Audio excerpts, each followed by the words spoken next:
I am Camille, 32 years old, and for my birthday, my late grandfather left me a check for $200,000. But when my brother locked the dining room door and demanded I hand it over to cover his secret debts, my refusal earned me a bleeding lip. I escaped and took the check straight to the bank. When the branch manager scanned it all, the color drained from his face. He looked at me with pure terror and whispered that I needed to call the police right away. Before I continue this story, let me know where you are watching from in the comments below. Hit like and subscribe if you have ever had to stand up to family who underestimated your worth. The slap echoed off the vaulted ceilings of my parents' dining room.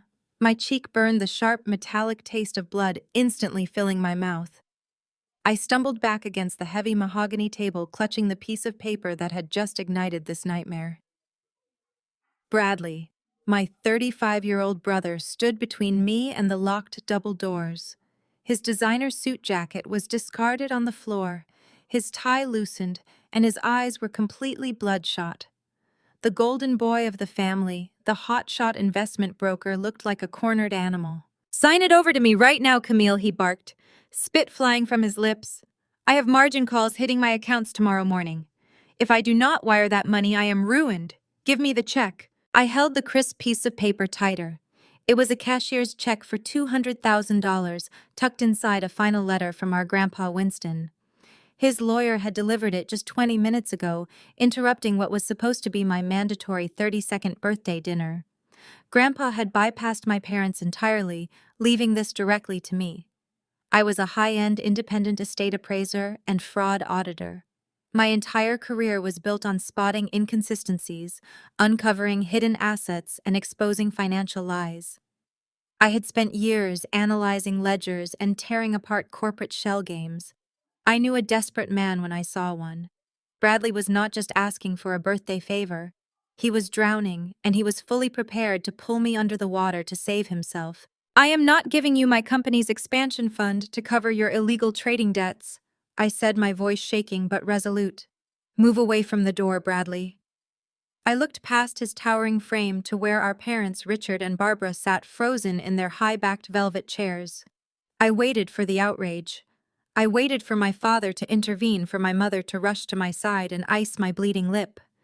Instead, Barbara aggressively adjusted her pearl necklace and glared at me. "Look what you made him do, Camille," she snapped, her voice dripping with absolute disgust. "You know your brother is under immense financial stress right now.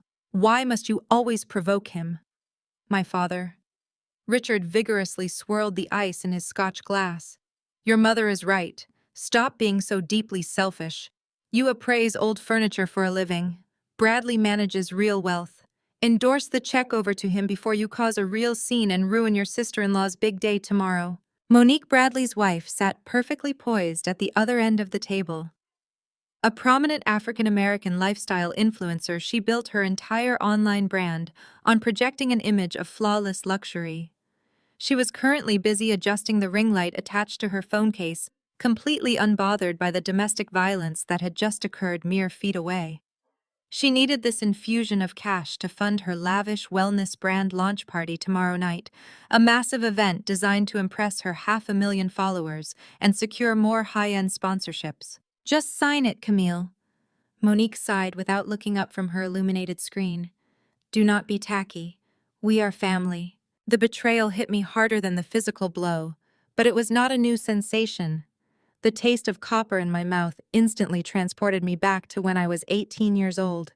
I had worked 3 jobs to save for my college tuition, keeping the cash hidden in a shoebox in my closet. Bradley had found it stolen, every single dollar, to pay off a sports gambling debt, and when I caught him, he shoved me hard into a wall.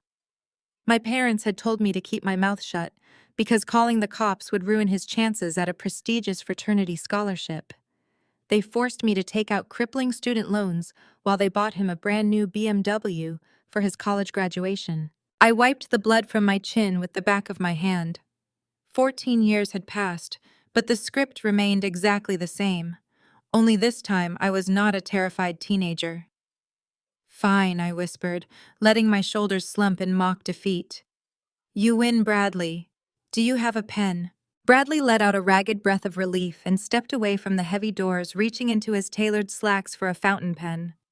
The second his weight shifted, I lunged forward and drove the pointed toe of my heel directly into his shin with every ounce of strength I possessed. He howled in agony, buckling forward and clutching his leg. I shoved past him, unlocked the heavy oak doors, and sprinted down the long marble hallway.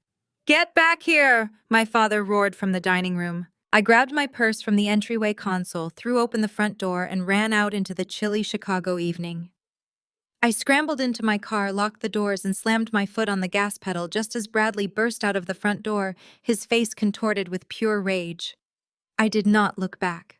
My hands gripped the steering wheel as I navigated through the affluent suburban streets, my heart hammering against my ribs. I bypassed my apartment building and drove straight toward the commercial district. I needed to secure this money immediately before my family could find a way to freeze my accounts or fabricate a legal claim against Grandpa Winston's estate. I pulled into the parking lot of the main Chase Bank branch just minutes before closing time. I marched inside, ignoring the stares drawn by my disheveled hair and the drying blood on my face. The interior of the bank was quiet, the late afternoon sun casting long shadows across the polished tile floors. Mr. Gallagher, the seasoned branch manager, who had meticulously handled my business accounts since I launched my firm, spotted me from his glass-enclosed office. He took one look at my bruised cheek and immediately stood up, ushering me inside and quickly closing the blinds. "Camille, what on earth happened to you?" he asked, his eyes wide with concern. "I am fine," I said quickly, sliding the cashier's check across his pristine mahogany desk. "I need to deposit this into my firm's primary operating account, immediately." Mr. Gallagher frowned with worry but took the paper. He typed my account information into his computer, scanned the routing numbers on the bottom of the check, and waited for the banking system to process the transaction. I watched his computer screen reflect in his glasses. Suddenly, the soft blue light of his monitor flashed bright red. A loud warning chime echoed in the small office. Mr. Gallagher froze. His hands began to visibly shake over the keyboard. He stared at the screen, then slowly looked up at me. All the color had completely drained from his face, leaving him looking ashen and terrified. "Camille," he whispered, his voice trembling so badly I had to lean in to hear him. "Please call the police. Right now." Mr. Gallagher swallowed hard, his Adam's apple bobbing above his tight collar. He turned his monitor so I could see the screen. It was not a standard banking interface. It was a restricted federal tracking dashboard flashing with a priority red alert. I stared at the numbers, my training as a fraud auditor kicking into high gear. Grandpa Winston had not just left me a birthday gift, he had left me a tripwire. Mr. Gallagher explained in a hushed, terrified voice that the check was drawn from a highly monitored trust. Grandpa Winston suspected someone in the family was moving dirty money before he passed away. He deliberately coded this specific account as a honeypot trap. By cashing this check, my verified biometric data had just authenticated a security bypass, allowing us to see what was hidden beneath the family holding company ledger. Lines of data scrolled across the screen, illuminating the dark office. $4 million in offshore wire transfers stared back at me. I leaned closer, my breath hitching as I recognized the digital footprints. My name, my firm's federal tax identification number, and my digital signature were stamped on every single transfer as the primary guarantor. As an independent estate appraiser, my professional seal carried immense legal weight for property collateral valuation. Bradley had forged my seal on dozens of fake property appraisals to secure massive illicit bridge loans from shadow lenders. He had effectively mortgaged my entire life and career to cover his own catastrophic investment failures. The sharp, demanding ring of my cell phone shattered the heavy silence in the bank manager's office. The caller ID flashed my mother's name, Barbara. A cold, calculated calm washed over me. I swiped the screen, immediately pressing the record icon before bringing the phone to my ear. "Camille, get your ungrateful self back to this house right this second." Barbara's voice was shrill, vibrating with the kind of entitled rage usually reserved for country club waitstaff who brought her the wrong vintage of wine. "Do you have any idea how much stress your brother is under? He is carrying this entire family on his back. He assaulted me, Mom, I said, keeping my tone perfectly flat and devoid of the tears she expected. My lip is still bleeding. Oh, stop being a drama queen! Barbara scoffed loudly, the sound grating through the phone speaker. He barely grazed you. You provoked him by hoarding that check like a greedy child. Monique has her luxury wellness brand launch tomorrow night, and she has already booked the high-end caterers and the custom ice sculptures. Bradley needs that liquidity to cover her invoices and handle a tiny margin call at his brokerage. You are acting like a selfish brat over a piece of paper that belongs to the family collective. I watched Mr. Gallagher print the fraudulent transaction logs, his face pale as the printer hummed. I kept the phone steady, focusing purely on extracting the evidence I needed. So you are completely aware that Bradley is desperate for $200,000 in cash to cover his immediate business debts and Monique's influencer parties. Of course I am aware, Barbara snapped, falling right into the trap. He is a high-level investment broker. The market fluctuates. It is a temporary setback, not a crime. Now bring that check back before you ruin your sister-in-law's big day. She has 500,000 followers expecting a flawless event. If you do not walk through this dining room door in 10 minutes, do not bother coming to Thanksgiving. We will not have a traitor at the table. I will not be there, I replied softly and tapped the end call button. I saved the audio file directly to my secure encrypted cloud drive. My mother had just admitted on a recorded line that she possessed intimate knowledge of Bradley's severe financial distress. She had just established the exact motive for the massive fraud currently glowing on the banking screen in front of me. Mr. Gallagher handed me a thick stack of still warm printouts. You need to take these directly to the federal authorities, Camille. This goes way above my clearance level at a retail branch. Bradley has positioned you to take the fall for a multi-million-dollar federal crime. If those shadow lenders default, the authorities will come looking for the guarantor, and according to these documents, the guarantor is you. I gripped the papers tightly, my mind racing through the audit trail. I knew exactly how to dismantle Bradley's shell companies. I just needed to get to my office, lock myself in with my dual monitors, and trace the IP addresses linked to those forged appraisals. Suddenly, stark red and blue lights swept violently across the frosted glass walls of Mr. Gallagher's office. The flashing strobes cut through the dim, closing-time interior of the bank. I turned toward the lobby windows. 3 heavy police squad cars had jumped the curb, blocking the main entrance from all angles. Uniformed officers were already pouring out of the vehicles, their hands resting cautiously on their duty belts. Mr. Gallagher exhaled a long, shaky breath of relief. The automated federal alert must have dispatched them when the honeypot was triggered, he said, wiping sweat from his forehead. Thank God. You can show them the logs right now. Tell them everything. I gathered the printouts, standing tall, adjusting my blazer. I was ready to hand my brother over on a silver platter. I pushed open the glass door of the manager's office and stepped out into the main lobby, just as 4 officers pushed through the front entrance, their boots heavy on the tile. I am over here, I called out, stepping forward and holding up the stack of banking records. I have the evidence of the wire fraud right here. The lead officer, a tall man with a hardened face and a tight jaw, did not even glance at the papers in my hand. His eyes locked onto me with absolute precision. He unclipped a pair of heavy steel handcuffs from his belt and marched directly into my personal space, ignoring Mr. Gallagher completely. Camille, he barked, his voice loud enough to echo off the vaulted ceiling of the bank. You are under arrest for corporate embezzlement, wire fraud, and grand larceny. Put your hands behind your back immediately. The stack of printed evidence slipped from my suddenly numb fingers, scattering across the polished tile floor like fallen leaves.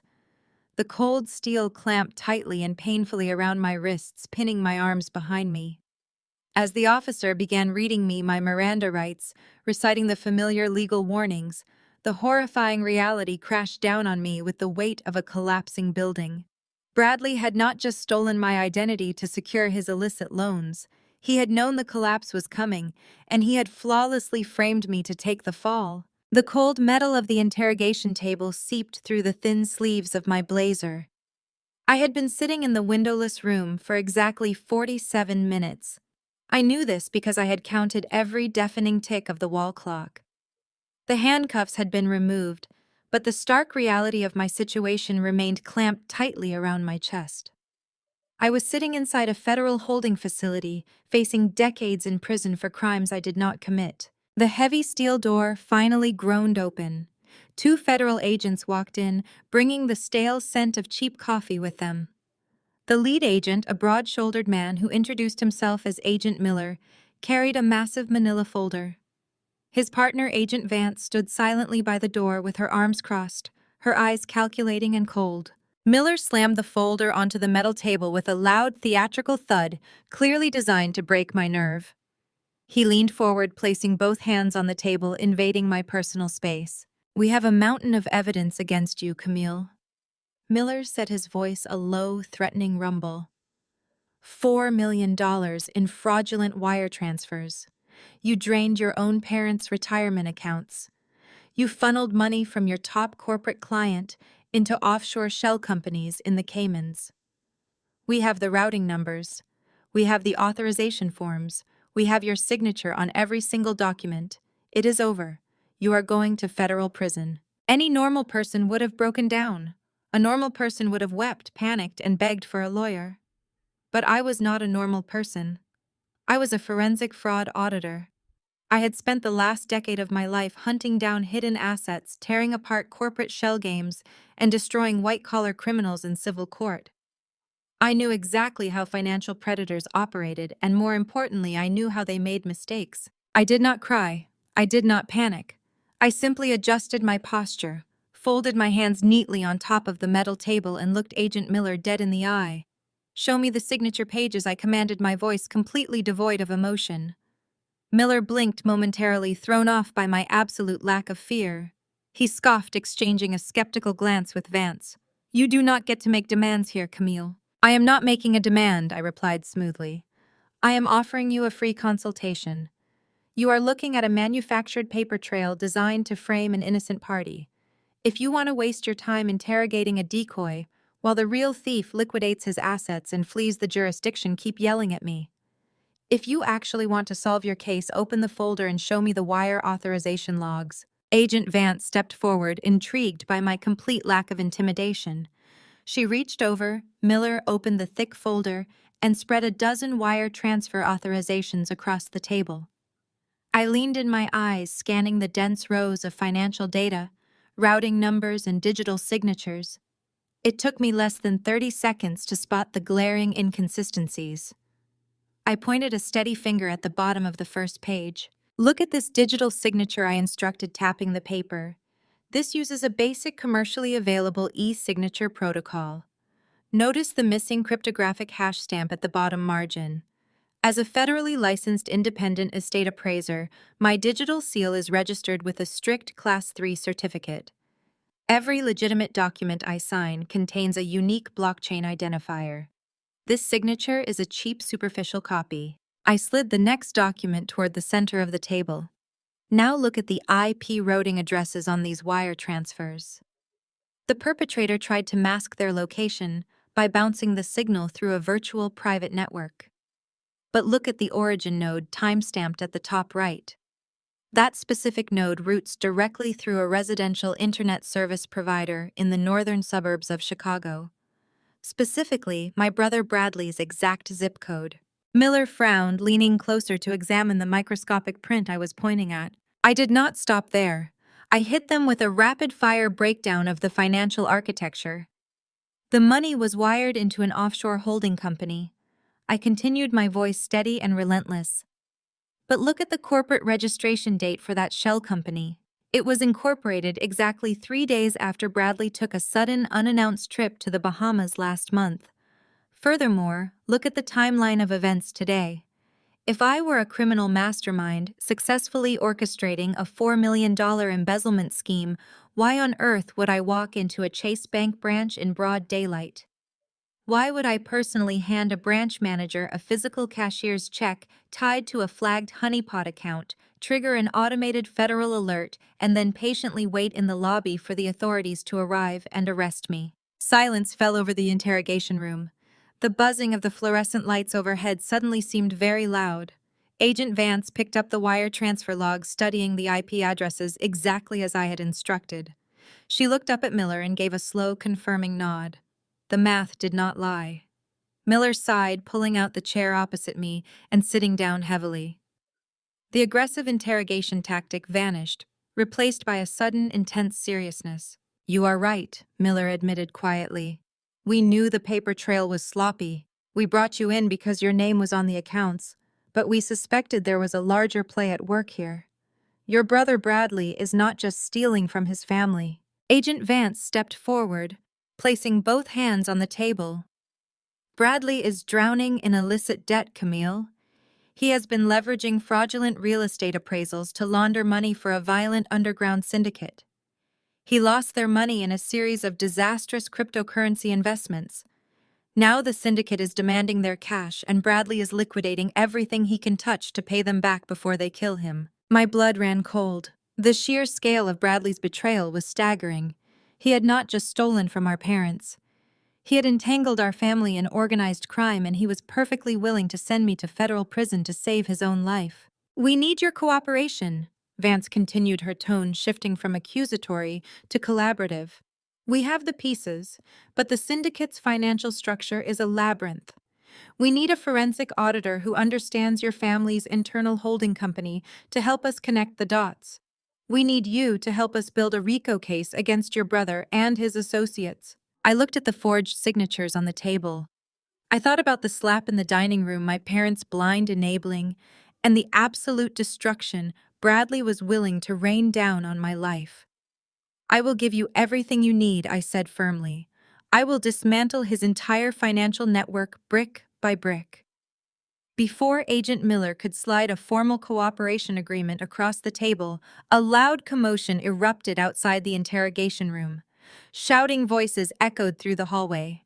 The heavy steel door suddenly burst open. Bradley stumbled into the room, his face a perfect mask of devastating grief. Tears streamed down his cheeks, his shoulders shaking with manufactured sobs. He looked exactly like a desperate, heartbroken brother fighting to save his family. "Officers, please!" Bradley cried out, his voice cracking with theatrical emotion as he reached his hands out toward me. "Please, you have to understand. My sister has severe mental health issues. She suffers from terrible delusions and paranoia. I am here to take her to a facility so she can get the help she desperately needs." Bradley stood in the doorway of the interrogation room, his chest heaving as he gripped a thick manila folder. He looked at the two federal agents with wide, pleading eyes, executing an Oscar-worthy performance of a devastated sibling. "My sister is severely unwell," Bradley said, his voice quivering with perfect pitch. "She has a highly documented history of paranoid delusions. Whatever she has told you about wire fraud or stolen money is a complete fabrication born from a manic episode. I have her medical records right here." I sat perfectly still on the cold metal chair. My heart hammered against my ribs, but my analytical mind immediately categorized his strategy. Gaslighting, the ultimate weapon of the narcissist. He was trying to invoke an involuntary psychiatric hold to completely discredit my testimony and lock me away before the federal financial investigation could gain any traction. It was a terrifyingly brilliant move. If he could declare me legally incompetent, he could seize control of my assets and bury the truth. Agent Miller looked at the forged psychiatric evaluations Bradley slapped onto the table. I watched Miller read the official-looking letterhead. I watched his jaw tighten. He knew they were utterly fake. Miller and Vance had just spent 10 minutes watching me dissect a complex offshore laundering scheme with mathematical precision.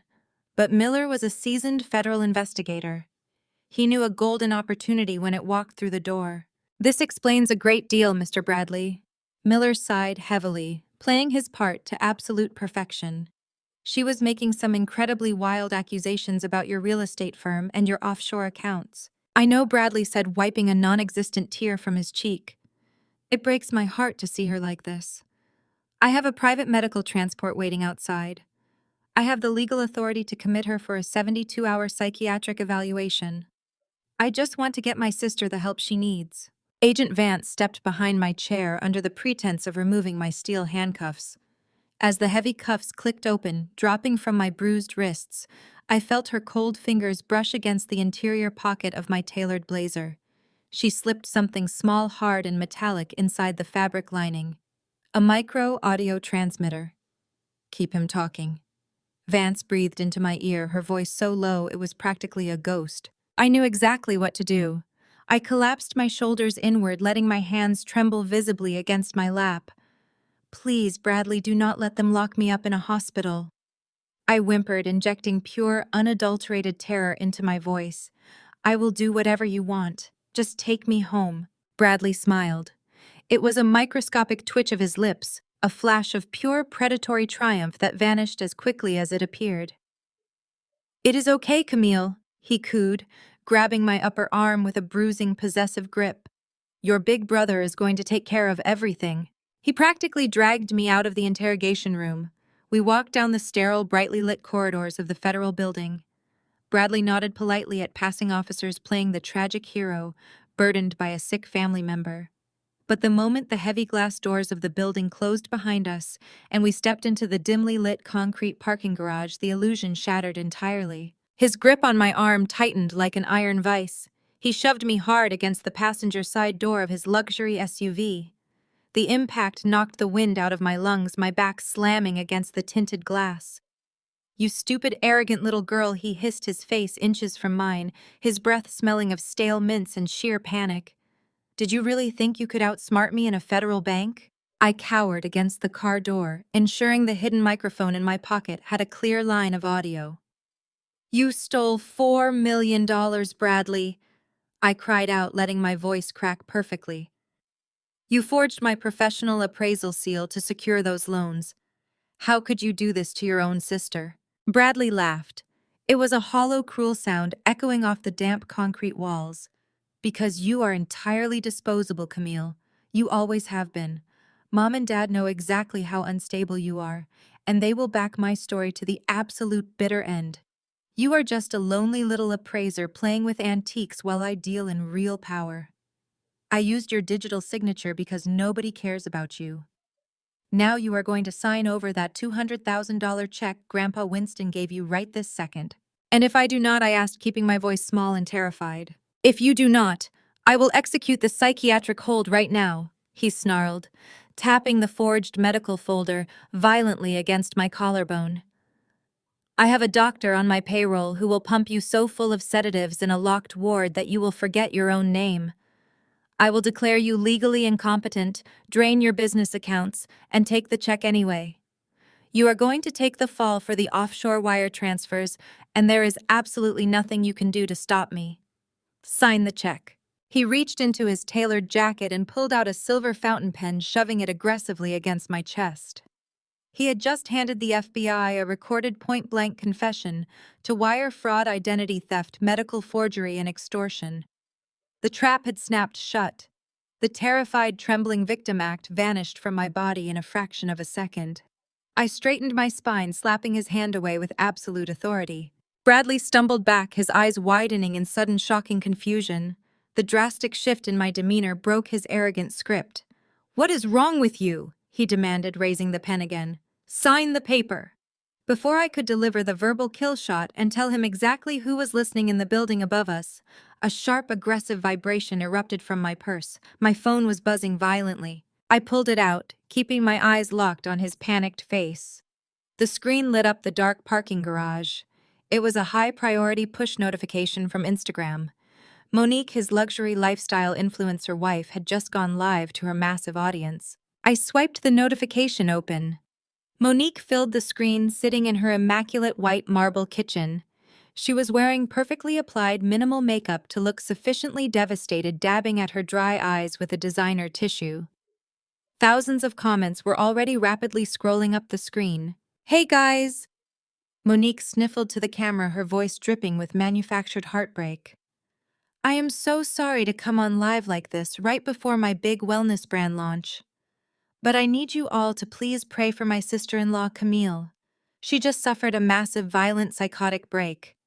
We just found out she has been secretly stealing millions of dollars from our family business to fund her delusions. The police just took her away. My husband is completely devastated. We are just so heartbroken. I sat on the edge of the plush king bed in my federally secured hotel suite staring at my phone screen in absolute disbelief. Agent Vance and Agent Miller had just relocated me to this safe house, assuring me that Bradley was currently being detained under federal warrants and the fake psychiatric hold had been tossed in the shredder. But while the FBI was moving in silence, my sister-in-law was broadcasting her lies to the entire world. Monique sat in her pristine marble kitchen, her ring light reflecting in her perfectly manufactured tears. Hundreds of thousands of viewers were tuning in. Heart emojis and praying hands flooded the comment section in a rapid stream of digital sympathy. It has been the hardest 24 hours for our family. Monique whimpered into the camera, dabbing her dry cheek with a tissue. Many of you know my sister-in-law, Camille. We just learned she has been suffering from a severe, undiagnosed mental illness. She had a violent psychotic break yesterday and tried to steal millions from our family, holding accounts to fund her delusions. My jaw tightened as I watched the view count climb past 200,000. This is exactly why mental health and inner balance are the core of my new wellness line. Monique continued seamlessly pivoting from family tragedy to a sales pitch. In times of extreme family trauma, my new Serenity supplements are the only thing keeping me grounded. Use code CAMILLE for 20% off at checkout. We are donating a portion of the proceeds to mental health charities in her honor. The sheer audacity made my stomach churn, but she was not finished. The camera shifted as my parents, Richard and Barbara, walked into the frame. They stood behind Monique looking impeccably dressed and perfectly somber. My father rested a heavy hand on Monique's shoulder, while my mother stared mournfully into the lens. We gave her everything. Barbara sighed, shaking her head. We tried to get her help. We tried to stop her from destroying herself. But when someone is entirely disconnected from reality, all you can do is pray. Please respect our privacy as we navigate this dark time. I threw my phone onto the bed. They were executing a flawless PR spin, painting me as a crazy vindictive thief to protect Bradley's reputation and push Monique's brand launch. And it was working. My laptop chimed with an incoming email. Then another. Then 5 more in rapid succession. I opened my inbox to a nightmare. The viral livestream had already breached the corporate sphere. My top 3 appraisal clients, massive estate liquidators and auction houses who relied on my spotless reputation, were demanding immediate conference calls. One email from a prominent Chicago law firm simply stated that they were suspending my contract pending a formal investigation into the allegations made on social media. My entire career, the business I had built from the ground up, through years of grueling audits and spotless appraisals, was dissolving in front of my eyes. The feds might clear my name in a court of law months from now, but the court of public opinion was slaughtering me today.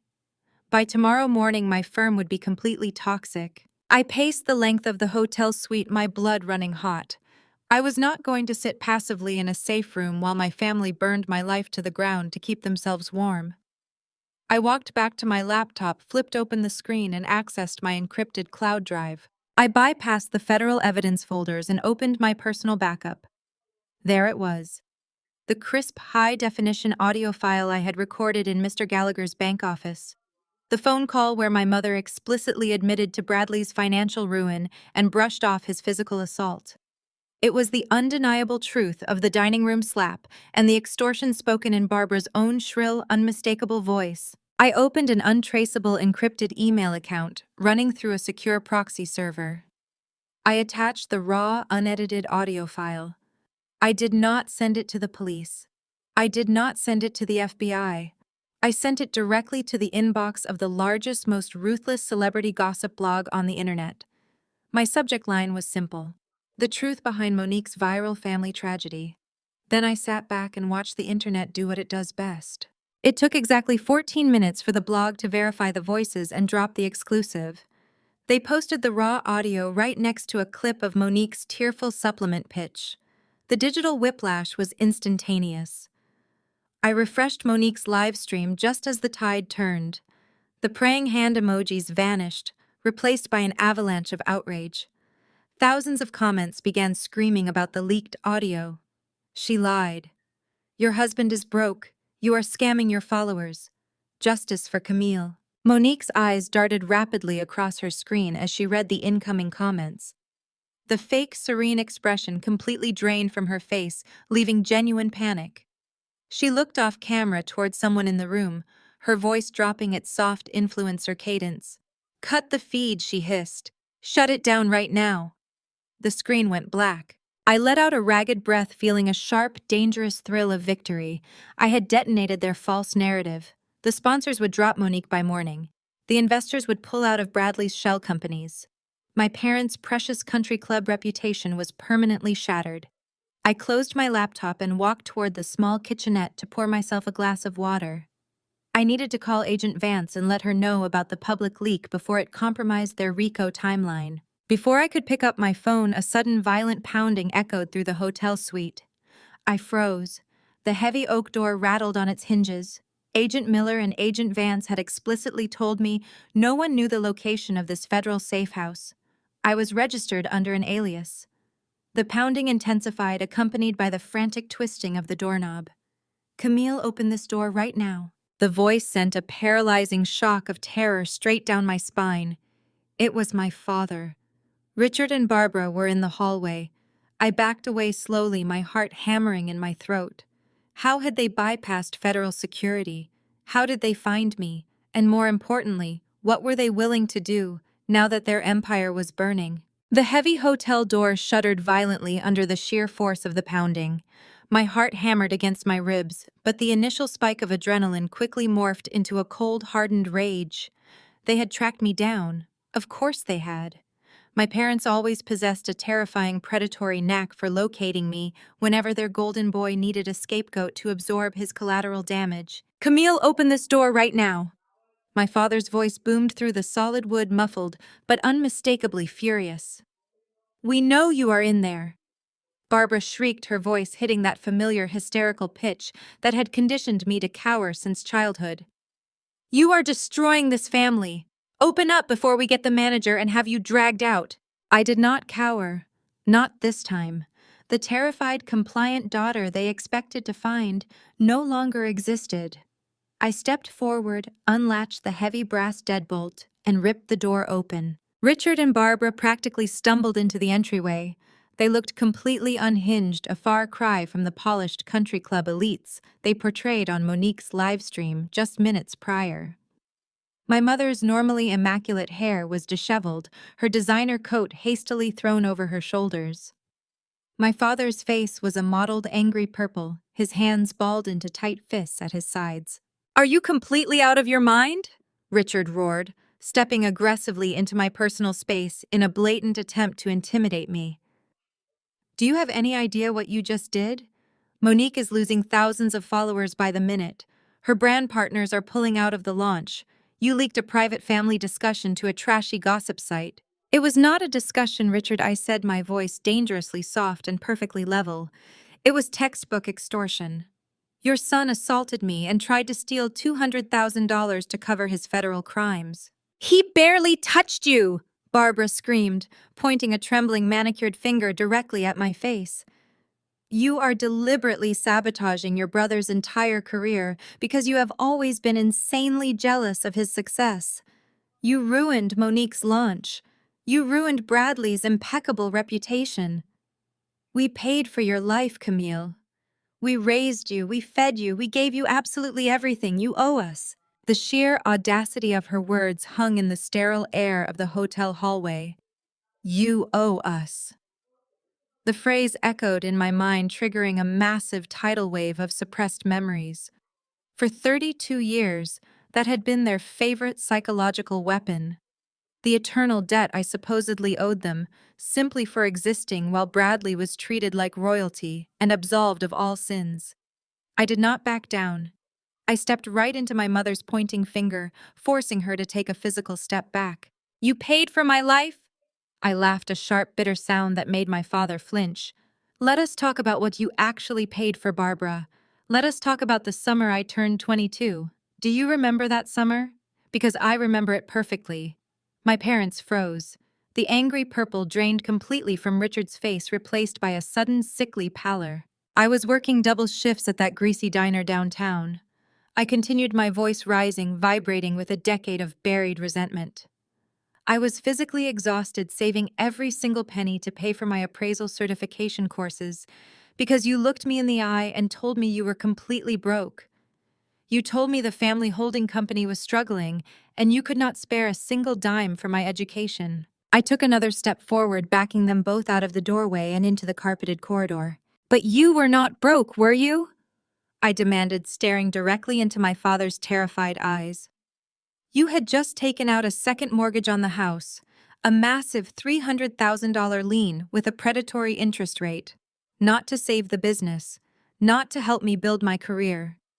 You took out that mortgage to pay off the family of the driver Bradley hit when he crashed his sports car while driving completely hammered on a Tuesday night. Keep your voice down, Richard hissed, looking frantically up and down the empty hotel corridor. No, I will not keep my voice down. I yelled the truth, finally tearing its way out of my throat. He got a DUI. He destroyed another family's vehicle and put a man in the hospital. And instead of letting your precious son face the legal consequences of his own reckless criminal behavior, you bought his silence. You paid hundreds of thousands of dollars in a backdoor settlement to sweep his felonies under the rug, and you let me work myself to the bone because money was tight. Barbara opened her mouth, stammering, searching desperately for a lie to spin the narrative back in her favor, but I cut her off instantly. You enabled a monster, I stated, my tone dropping to absolute ice.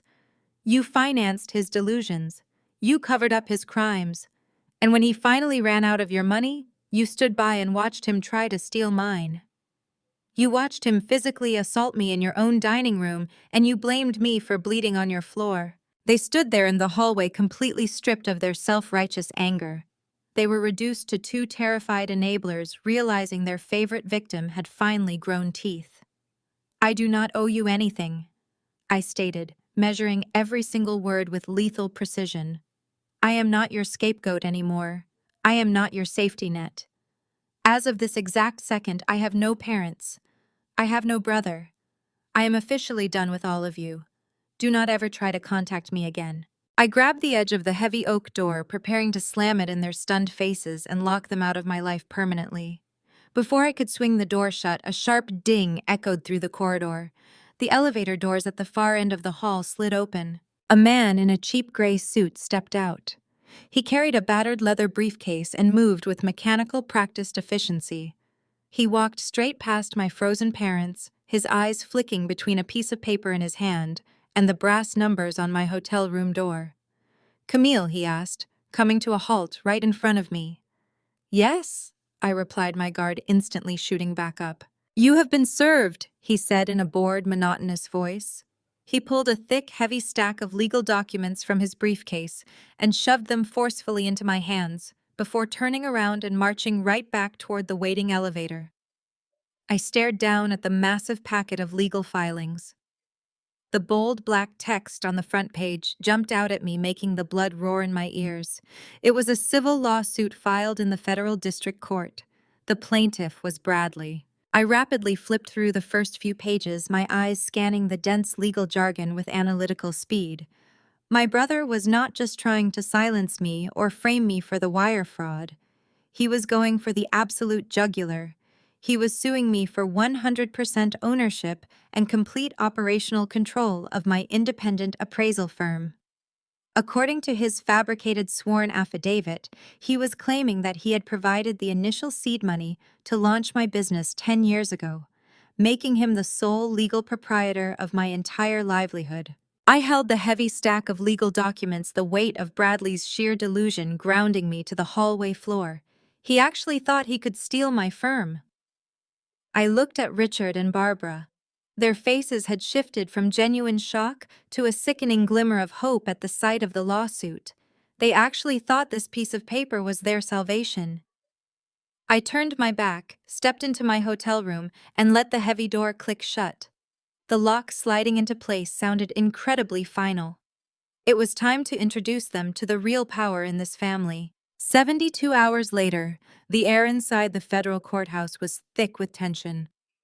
The mahogany benches squeaked under the weight of the shifting gallery. Bradley sat at the plaintiff's table wearing a bespoke navy suit that probably cost more than my first car. Next to him sat his high-priced attack dog, a slick corporate litigator named Harrison Vance. Richard and Barbara sat right behind them in the gallery, their chins held high, radiating absolute arrogance. They had spent the last 3 days believing they had backed me into a corner. I sat at the defense table. I wore a simple black blazer and sat perfectly still, radiating a terrifying calm. Next to me was Arthur Sterling. Mr. Sterling was a legal shark, a legendary estate litigator whose retainer fee was astronomical. Bradley had no idea that Grandpa Winston's secret trust was currently footing Mr. Sterling's bill. Harrison Vance stood up, adjusting his silk tie with practiced theatricality. He addressed Judge Martinez with the smooth, oily cadence of a man used to bullying small business owners into submission. "Your Honor." Vance began projecting his voice to fill the courtroom. "We are requesting an immediate emergency injunction to freeze the assets of the defendant's appraisal firm and transfer full operational control to my client, Bradley Winston." Judge Martinez peered over his glasses. "On what grounds, Mr. Vance?"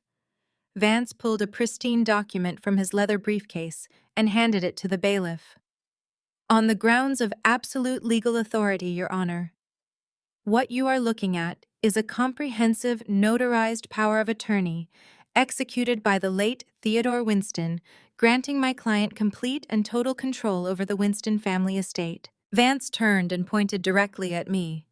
"Furthermore, we have financial records demonstrating that the defendant's appraisal firm was initially launched using family funds. Under the terms of this power of attorney, Bradley Winston is the legal proprietor of all subsidiary family investments. The defendant is actively attempting to liquidate assets that belong to the estate. We need her locked out of her own accounts immediately to prevent further financial hemorrhage." I watched Bradley closely. He was trying so hard to hide his triumphant smirk, but the corner of his mouth kept twitching with barely contained glee. My parents leaned forward in the gallery, practically vibrating with excitement. They truly believed this was the kill shot. They thought this forged, outdated piece of paper was going to erase my existence and restore their golden boy to his rightful throne. Judge Martinez reviewed the document carefully. The courtroom was dead silent. The silence stretched thick and suffocating. "The signature appears legitimate," Judge Martinez finally said, setting the paper down. Bradley let out a sharp, arrogant exhale.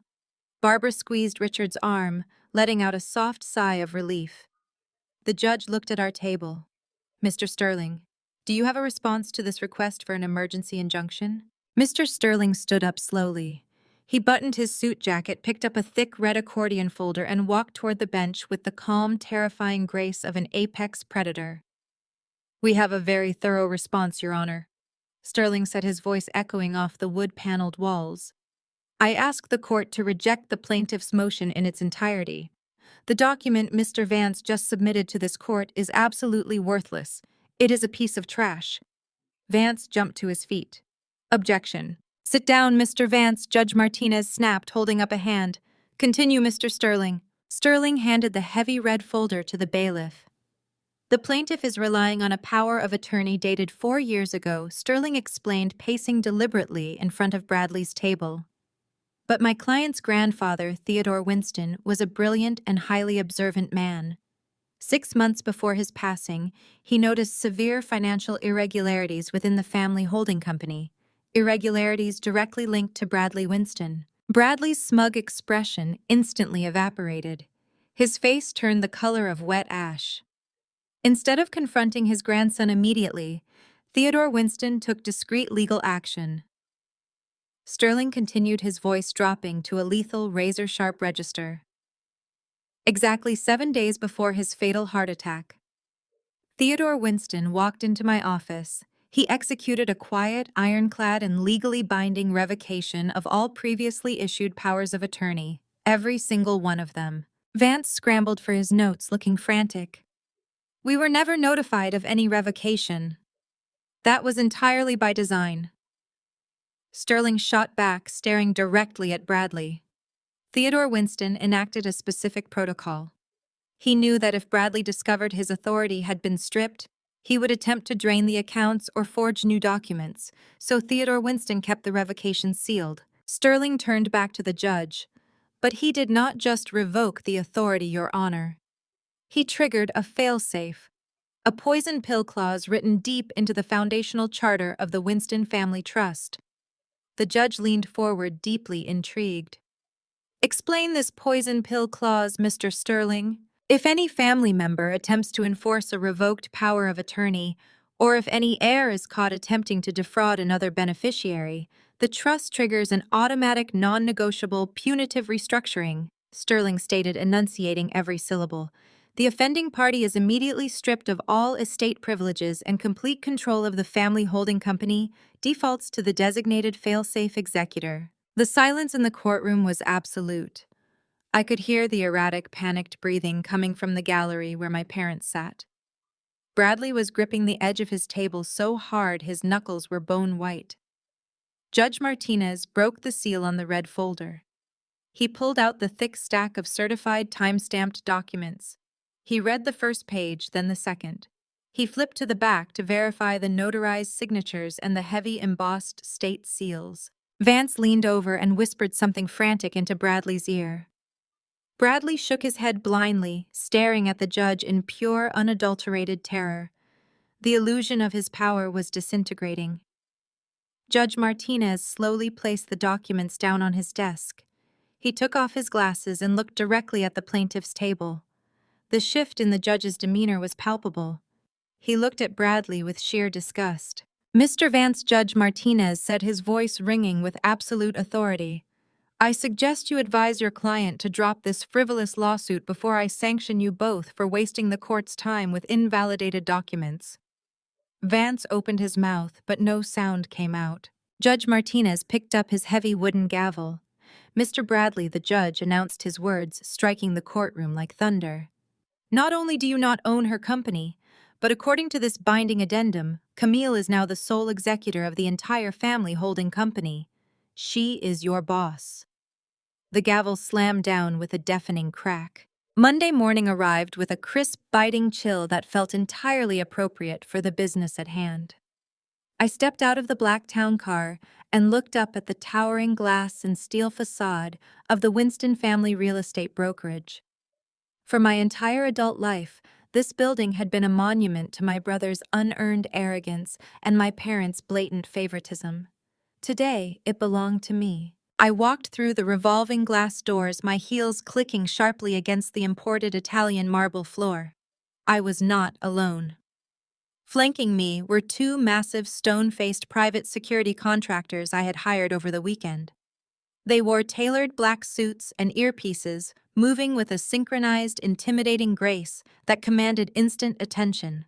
The moment I stepped into the main bullpen, the ambient hum of ringing phones and clicking keyboards died completely. 50 real estate agents, junior brokers, and administrative assistants froze in their tracks.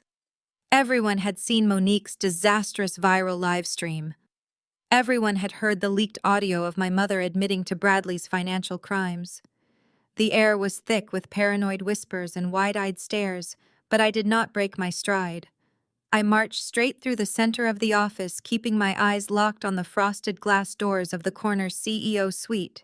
I did not bother knocking. I shoved the heavy glass doors open with both hands. Bradley was sitting behind the massive mahogany desk, his custom Italian leather shoes propped up on the polished wood. He was holding a ceramic cup of artisanal coffee, laughing loudly. Monique was perched on the edge of the desk next to his feet, holding her phone up high, adjusting her hair in the front-facing camera. They were utterly unbothered, completely insulated by their own staggering delusion. They actually believed they could ignore a federal judge's binding order. Bradley dropped his feet to the floor, his laughter cutting off sharply as he saw the two towering security guards step into his office behind me. His arrogant smile flickered, replaced by a deep defensive scowl. "What the hell are you doing in my office?" Camille Bradley demanded, slamming his coffee cup down on a stack of property portfolios. "You are trespassing. Get out before I have you arrested." I did not say a word. I walked directly up to the mahogany desk carrying a folded flat cardboard box under my arm. With a swift, practiced motion, I popped the cardboard open, folded the bottom flaps, and dropped the empty box squarely in the center of his desk. It landed with a loud, hollow thud that echoed off the floor to ceiling windows. "You have exactly 10 minutes to pack your personal items," I said, keeping my voice stripped of all emotion. "I recommend focusing on photographs and desk trinkets. You will not be taking any company electronics, physical files, or client contacts." Bradley stared at the cardboard box like it was an alien artifact. He looked up at me, a condescending smirk stretching across his face as he tried to regain control of the room. "Are you actually having a mental break?" Bradley sneered, leaning back in his leather executive chair. "Did you print out a fake court order on your little home printer? You do not own this firm. I built this commercial portfolio.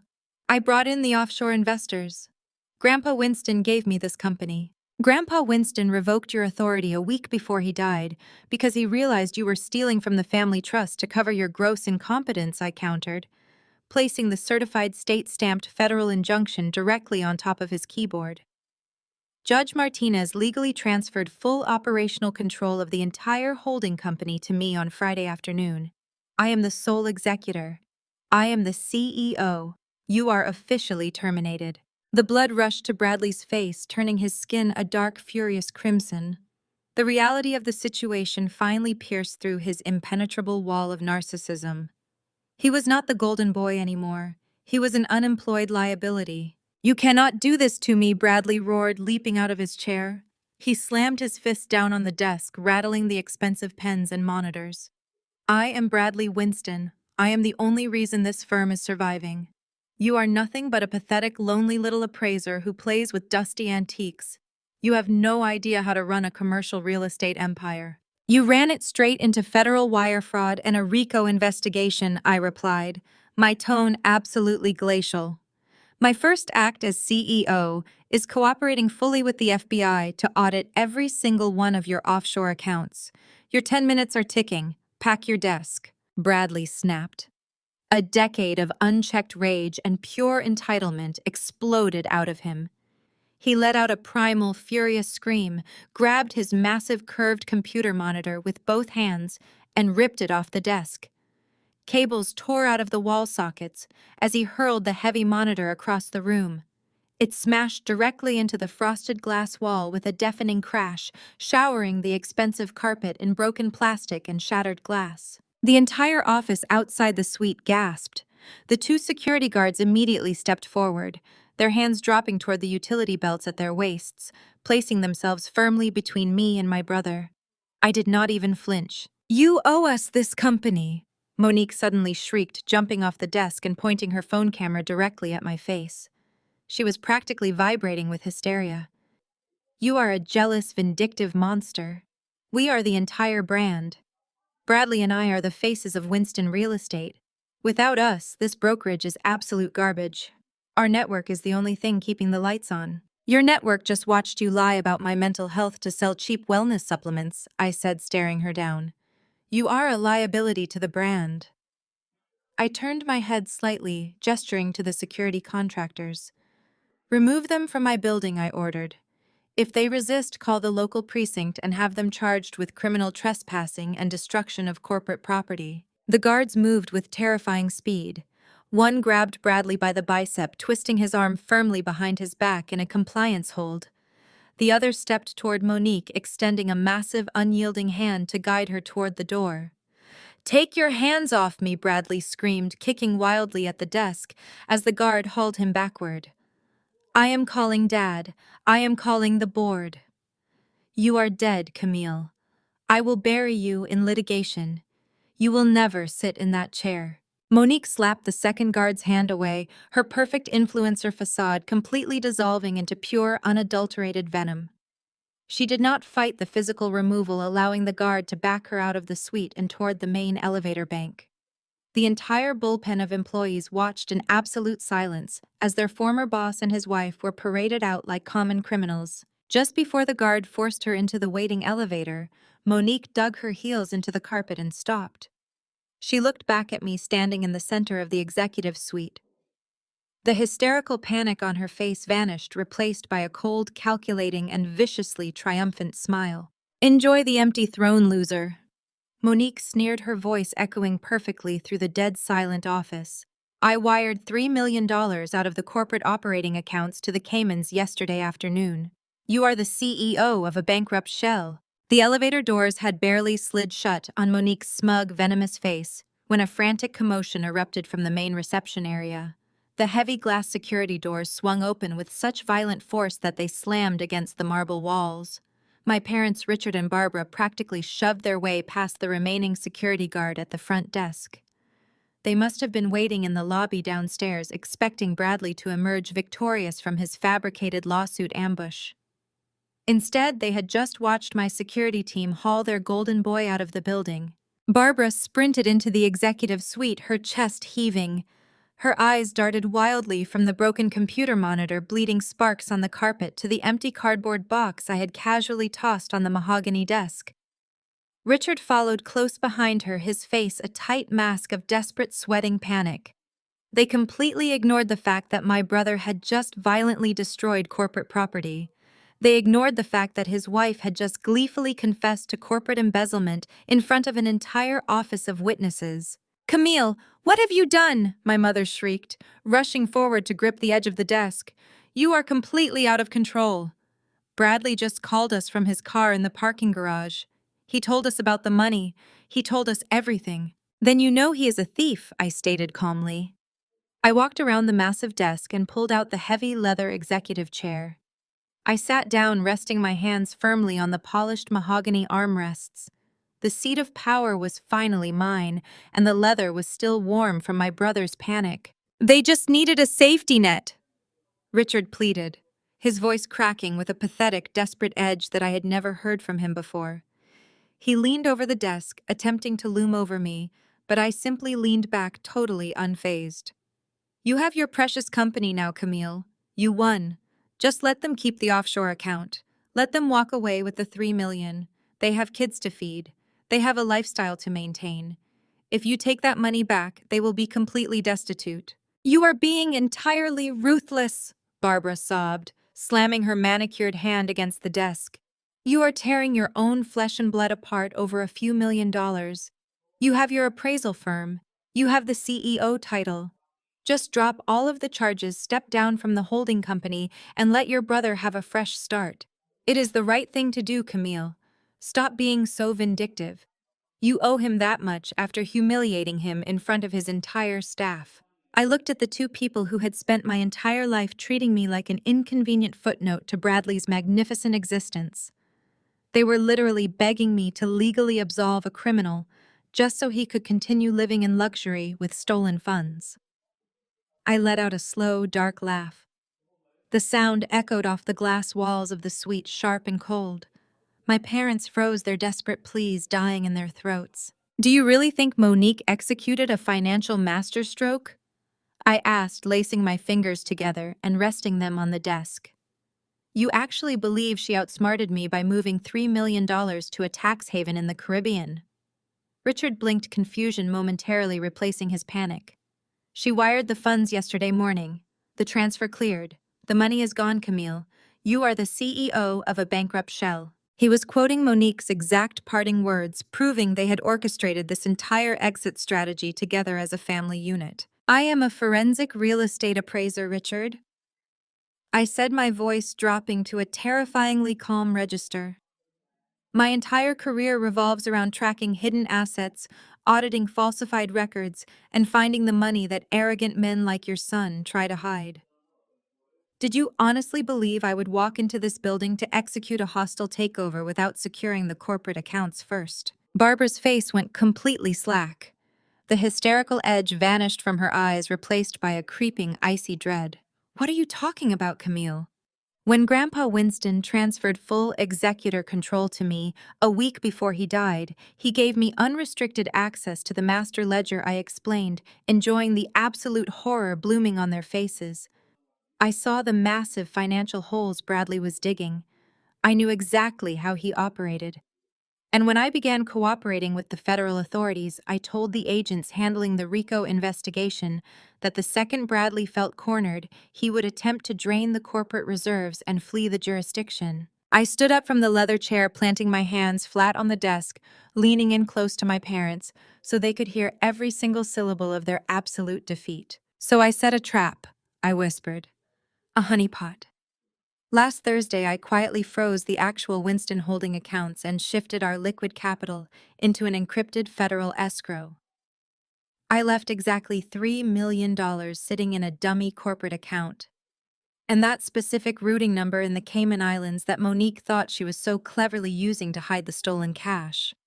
That was not Bradley's secret offshore stash. Richard stumbled backward, his knees hitting the edge of the leather guest chair. He collapsed into it, staring at me like I was a ghost. That Cayman account was a monitored IRS trap account. I stated my words, cutting through the air like a scalpel. I set it up directly with the Federal Financial Crimes Division. Monique did not steal my money. She willingly and voluntarily wired $3 million of flagged evidence straight into a federal sting operation. She just handed the United States government a time-stamped digital confession of grand larceny and international wire fraud. Barbara let out a choked, horrified gasp. She brought both hands up to cover her mouth, her eyes wide with sheer, unadulterated terror. "You set him up!" Richard breathed, his voice trembling with a mixture of awe and revulsion. "You set your own brother up to go to federal prison." "I gave him a choice," I corrected coldly. "He chose to steal. I just made sure the right people were watching when he did." Down the hallway, the sharp, unmistakable ding of the elevator bell echoed through the silent office floor. Heavy, synchronized footsteps marched onto the carpeted bullpen. I looked past my parents through the shattered glass wall of the executive suite. The 50 employees in the main office parted instantly, pressing themselves against their cubicles to make way. A team of 12 men and women in tactical windbreakers stepped onto the floor. Across the back of their dark jackets, bright yellow letters spelled out IRS, Criminal Investigation. At the front of the pack, Agent Vance and Agent Miller walked with absolute, uncompromising authority. Miller held a thick stack of federal arrest warrants in his hand. Vance scanned the room, her sharp gaze cutting right through the crowd until it locked onto the executive suite. Richard and Barbara Winston. Agent Vance projected her voice, carrying the undeniable weight of the federal government. "Step away from the desk. We hold federal warrants for the immediate arrest of Bradley Winston and Monique Winston on charges of international wire fraud, embezzlement, and racketeering." The metallic click of the handcuffs echoing through the executive suite was the most satisfying sound I had ever heard. Agent Vance did not hesitate. She snapped the steel restraints around Bradley's wrists with practiced, brutal efficiency. Bradley stumbled forward, his custom suit bunching awkwardly around his shoulders as his arms were wrenched behind his back. The arrogant sneer that had defined his entire existence vanished entirely, replaced by the wide-eyed, hyperventilating panic of a cornered animal. Monique did not go quietly. As Agent Miller reached for her arms, she unleashed a piercing, guttural shriek that rattled the frosted glass walls. "Take your hands off me!" Monique thrashed, her designer heels slipping on the carpet. "Do you know who I am? You are stretching my silk blouse. I want a lawyer right now. You will have plenty of time to make phone calls during booking, ma'am," Agent Miller replied, entirely unfazed by her tantrum as he locked the cuffs around her wrists. Bradley wrenched his neck around his eyes, locking onto Richard and Barbara. His face was a mask of pure terror. "Dad! Dad, do something. Call Harrison Vance. Get him down to the federal building right now. Fix this." "You have the right to remain silent," Agent Vance stated, cutting off his frantic pleas. "I highly suggest you use it." The federal agents marched them out of the suite, parting the sea of stunned employees in the bullpen. We watched in absolute silence as the golden boy of the Winston family and his glamorous wife were paraded into the freight elevator like common criminals. The heavy steel doors slid shut, sealing their fate. The quiet that descended upon the executive suite was heavy and suffocating. I remained seated in the mahogany CEO chair. I adjusted my cuffs, perfectly calm, and looked at my parents. They stood frozen in the center of the room. The reality of the federal raid was still failing to penetrate their thick armor of denial. Richard was the first to snap out of his stupor.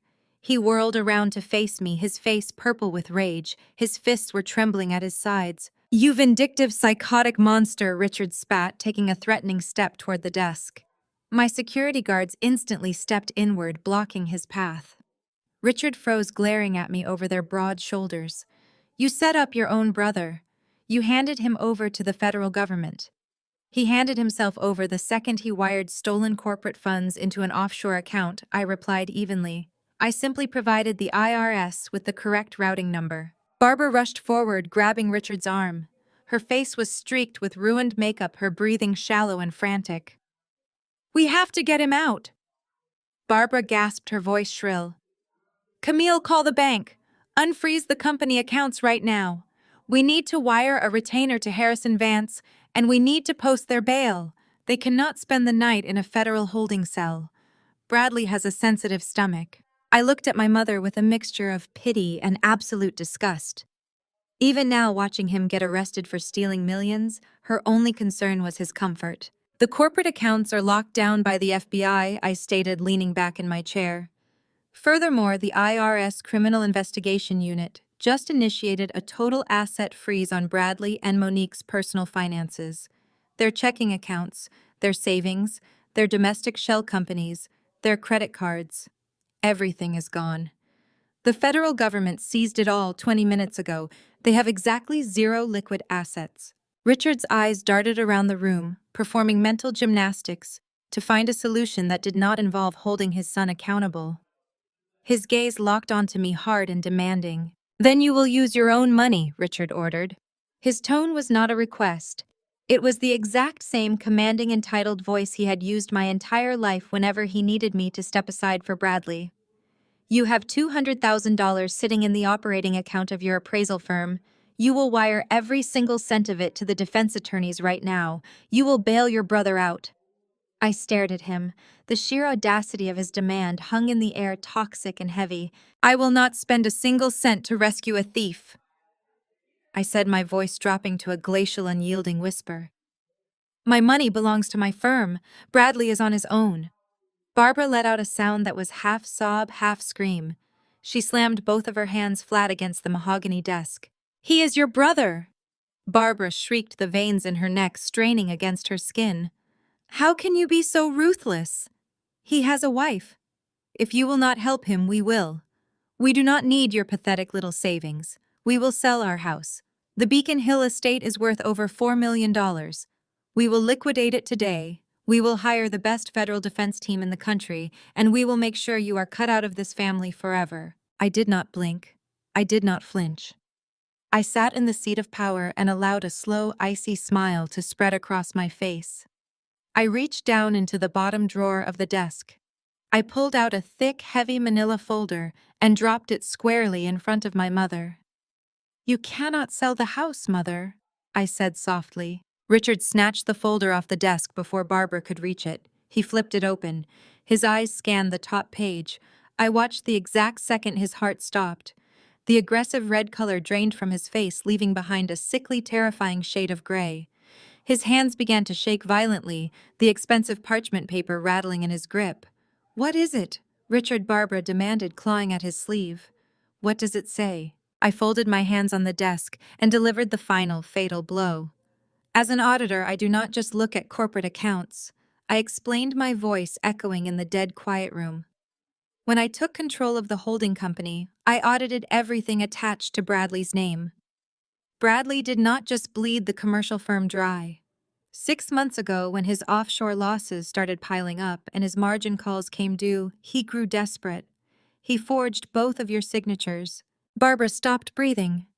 She looked at Richard, then slowly turned her horrified gaze to me. "He used the Beacon Hill estate as collateral for a $2 million loan from an unregulated private shadow lender," I continued, showing absolutely no mercy. "He leveraged the roof over your heads to cover his bad bets. And because he is entirely incompetent, he defaulted on that loan 90 days ago." Richard dropped the folder. The paper spilled across the desk, revealing bright red stamps and bold black legal typography. "The shadow lender is not just calling in the debt," I said, leaning forward to ensure they absorbed every word. They filed the final paperwork last week. You are being foreclosed on tomorrow morning. The silence that followed was absolute. It was the heavy, suffocating silence of total ruin. Barbara's knees buckled. She crumpled into the leather guest chair, her hands gripping her face as a quiet, broken whimper escaped her throat. Richard stood completely paralyzed, staring blankly at the scattered foreclosure notices. The delusion had finally shattered. The golden boy they had enabled, protected, and worshipped for 3 decades had not just destroyed his own life. He had systematically dismantled theirs. The realization hit them with the force of a freight train. Their perfect son had left them completely homeless. The sun barely had time to rise over Beacon Hill before the sheriffs arrived. I sat in my downtown office sipping a hot coffee as my phone buzzed with a text from our old neighborhood security guard. It was a single photograph. Richard and Barbara Winston were standing on the sidewalk in their silk pajamas and hastily thrown on trench coats.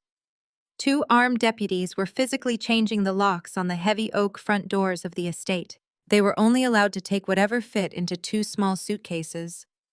The neighbors, the same elite social circle my mother had spent decades trying to impress, stood on their manicured lawns watching the spectacle with quiet, judging eyes.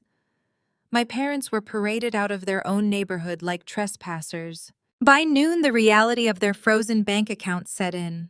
Their platinum credit cards were declined at the luxury hotels downtown. They ended up at a rundown roadside motel on the outskirts of the city. It was a place with flickering neon signs and peeling wallpaper. For 2 people who refused to drink anything but imported sparkling water, the smell of stale cigarette smoke and cheap bleach must have been intoxicatingly awful. Desperation makes people seek comfort in the very poison that ruined them. From their dingy motel room, Richard and Barbara used their last bit of prepaid phone credit to call the Federal Detention Center.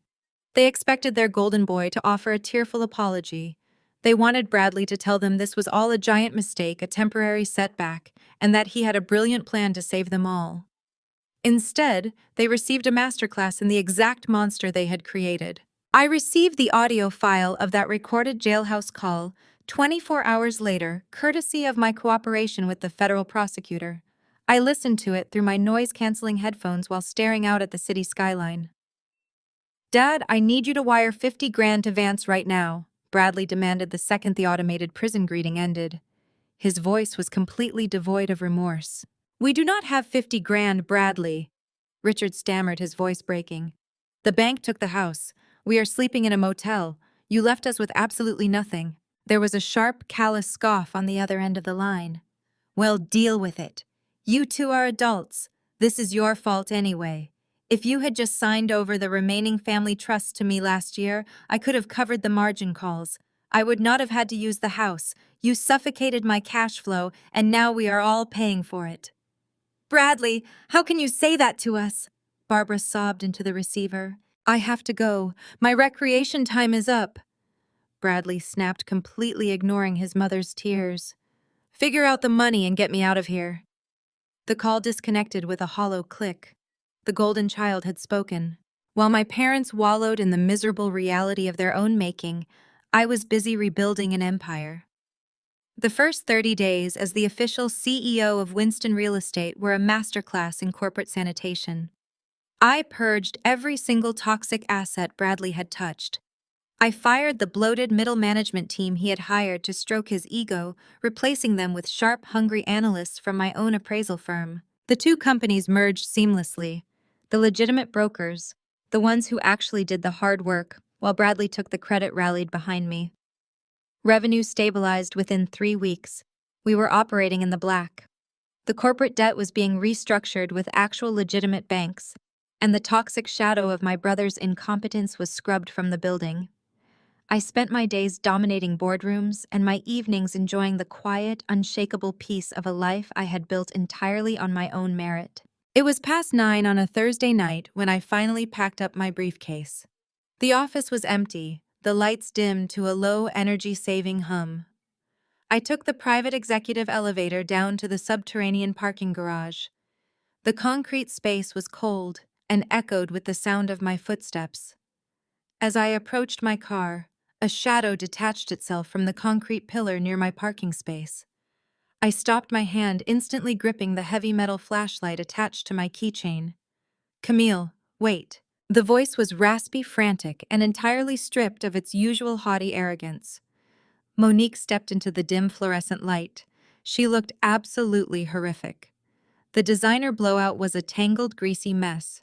She wore a pair of oversized sunglasses to hide her bloodshot eyes, and her expensive couture jacket was stained and wrinkled. She was out on bail. I knew from the federal prosecutor that she had managed to scrape together a sleazy bail bondsman's fee by illegally liquidating a closet full of Birkin bags and stolen Cartier watches before the asset freeze could lock down her physical property. "What are you doing here, Monique?" I asked, keeping a safe distance. "If you step any closer, I am calling the police and your bail will be revoked." "I need cash, Camille," Monique begged, her hands shaking violently as she reached out. "I need $50,000 in untraceable cash, tonight." I let out a harsh laugh. "You are completely delusional. I am not funding your flight from federal prosecution." "You do not understand," Monique hissed, stepping forward, her eyes wide with a manic, terrified energy. "Bradley is going to pin the entire offshore embezzlement scheme on me. Vance is already setting up the paperwork to offer me to the feds on a silver platter. I am going to spend 20 years in a federal penitentiary." She grabbed the hood of my car, leaning in close, her breath reeking of cheap coffee and sheer panic. "Give me the cash so I can disappear. If you do, I will give you the ultimate leverage. I will hand over the hidden flash drive Bradley kept in our home safe. It has the original documents proving exactly what your parents did to your college trust fund 10 years ago. It is worse than you think, Camille. It is so much worse." I stared at Monique in the harsh, flickering fluorescent light of the subterranean parking garage. The woman standing before me was completely unrecognizable from the arrogant, polished influencer who had sneered at me from my brother's desk just a few days prior. Her designer coat was rumpled, her hands shook violently, and the sheer terror radiating from her eyes was absolute. I kept my hand gripping the heavy metal flashlight on my keychain, maintaining a calculated distance. "I told you I am not funding your flight from federal prosecution," I stated, my voice echoing off the concrete walls. "You have absolutely nothing I want to buy." Monique let out a frantic, ragged breath and reached deep into the lining of her oversized coat. She did not pull out a flash drive. Instead, she produced a thick, battered black leather ledger. The binding was frayed, and the pages were stuffed with folded receipts and printed transaction hashes. "The digital files on the flash drive were just a decoy," Monique whispered, her voice cracking as she clutched the book to her chest. "Bradley was paranoid. He kept the real records the old-fashioned way. Handwritten ledgers, untamperable and offline. If the feds raid the house, they will never find this. I took it from the floor safe before they locked me out. I did not move." "What exactly is in the book, Monique?" She swallowed hard, looking over her shoulder at the shadows of the empty parking garage. "He did not just steal from your grandfather Camille. He did not just defraud your parents. Bradley got in deep with the wrong people. The commercial real estate firm was bleeding cash 2 years ago, and he needed liquidity to maintain the illusion of success.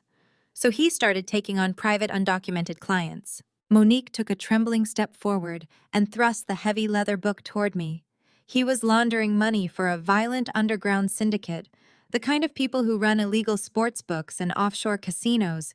He pushed their dirty cash through the firm's commercial property acquisitions to wash it clean. But Bradley thought he was smarter than them.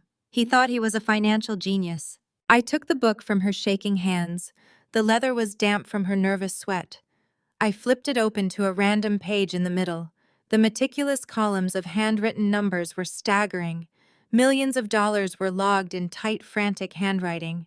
But next to the offshore routing numbers were complex strings of alphanumeric codes, crypto wallet addresses. He gambled it. Monique choked out tears, finally spilling over her mascara-stained cheeks. "He took $7 million of syndicate money and dumped it into volatile, unregulated cryptocurrency margins.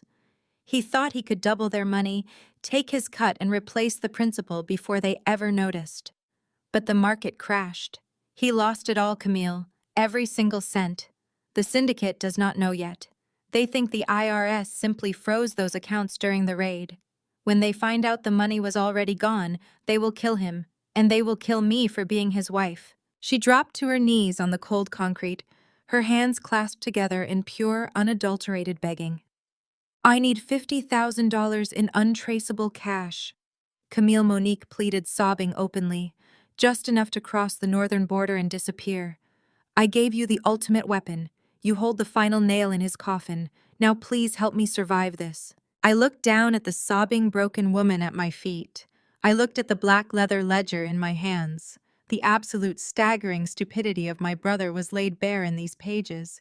He had not just ruined our family, he had signed his own death warrant. I closed the heavy ledger. The sound was sharp and final. You drove the getaway car, Monique, I said, my voice completely devoid of pity. Walk. Monique's head snapped up. Her tear-streaked face froze in absolute shock. What? You cannot do this. You promised. I promised absolutely nothing. I corrected, turning on my heel toward the driver's side door of my car. You offered a trade. I accepted the merchandise. But I do not finance fugitives, and I do not subsidize the escape of a woman who gleefully participated in the theft of my family's legacy. You wanted to live the high life on stolen money. Now you get to experience the crash. I opened my car door, ignoring the guttural, hysterical scream that tore from her throat. I slid into the driver's seat, locked the doors, and started the engine. As I pulled out of the parking space, my headlights swept over her. She was curled into a ball on the filthy concrete, weeping uncontrollably as the reality of her choices finally crushed her. I drove straight to the federal building. Agent Vance was still at her desk when I walked into the criminal investigation unit. I bypassed the pleasantries and dropped the heavy black ledger directly onto her metal desk. Vance opened it, her eyes scanning the handwritten columns and crypto transaction hashes. I watched the color drain from the seasoned federal agent's face. Do you understand what you are looking at, Camille? Agent Vance asked, her voice dropping to a low, serious murmur. This elevates the entire case.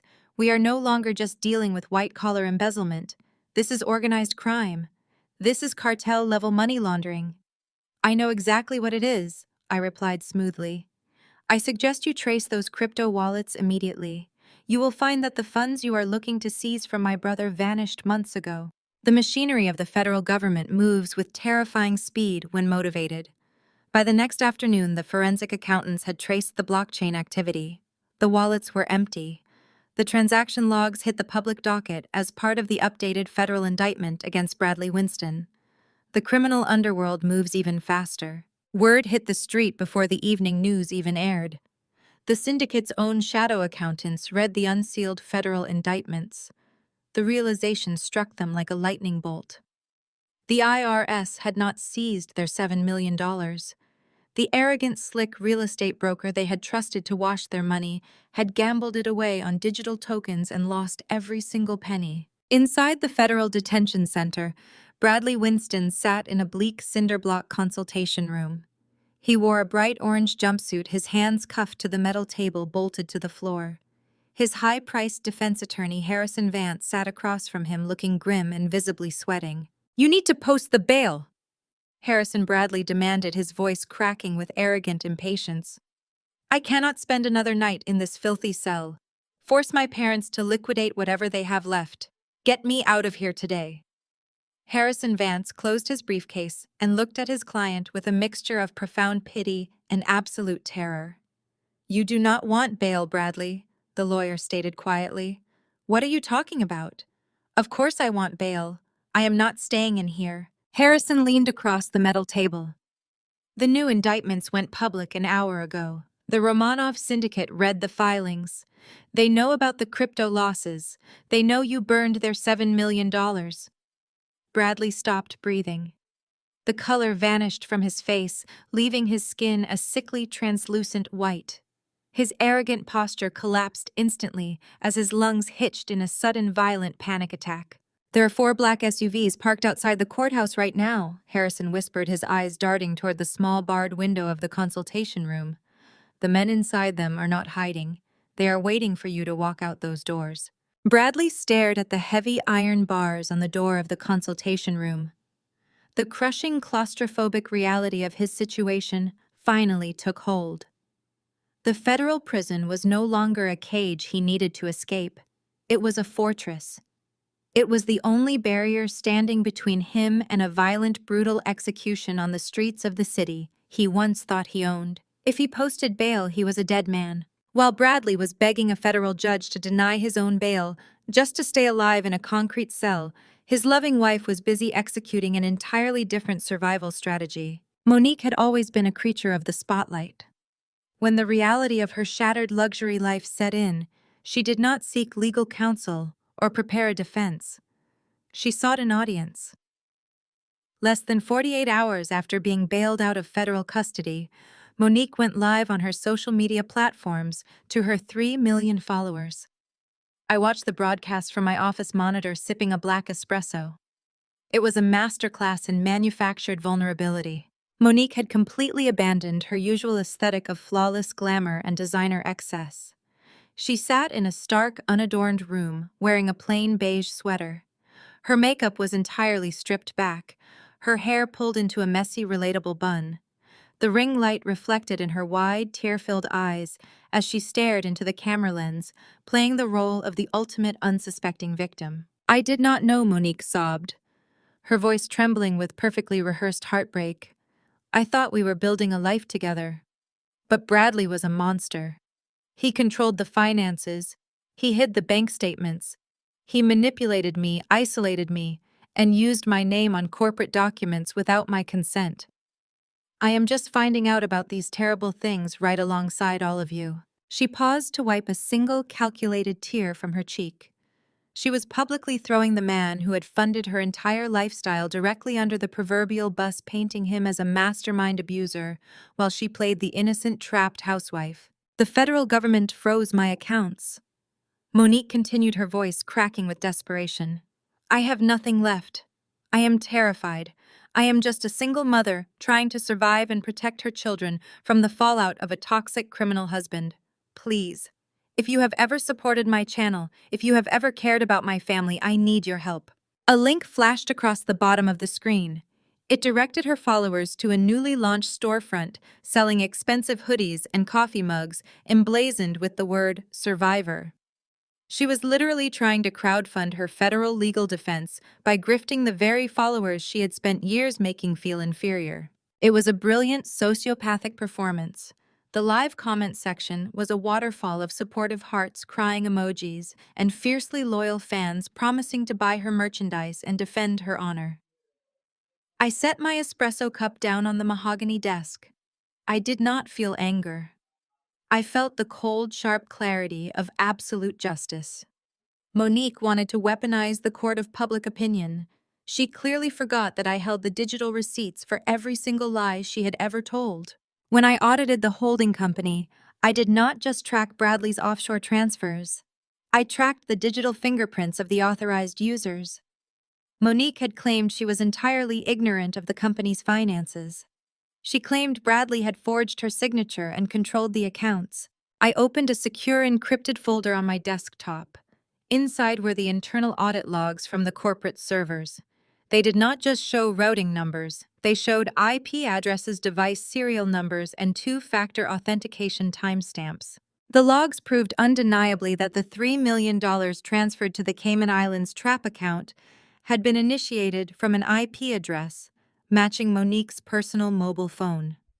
Furthermore, the two-factor authentication code required to authorize the transfer had been sent directly to her private number.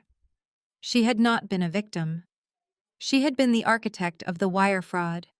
But the most damning evidence was the timeline. I pulled up the corporate expense ledgers from 8 months ago, the exact day the company had been forced to lay off 40 warehouse employees due to severe budget shortfalls.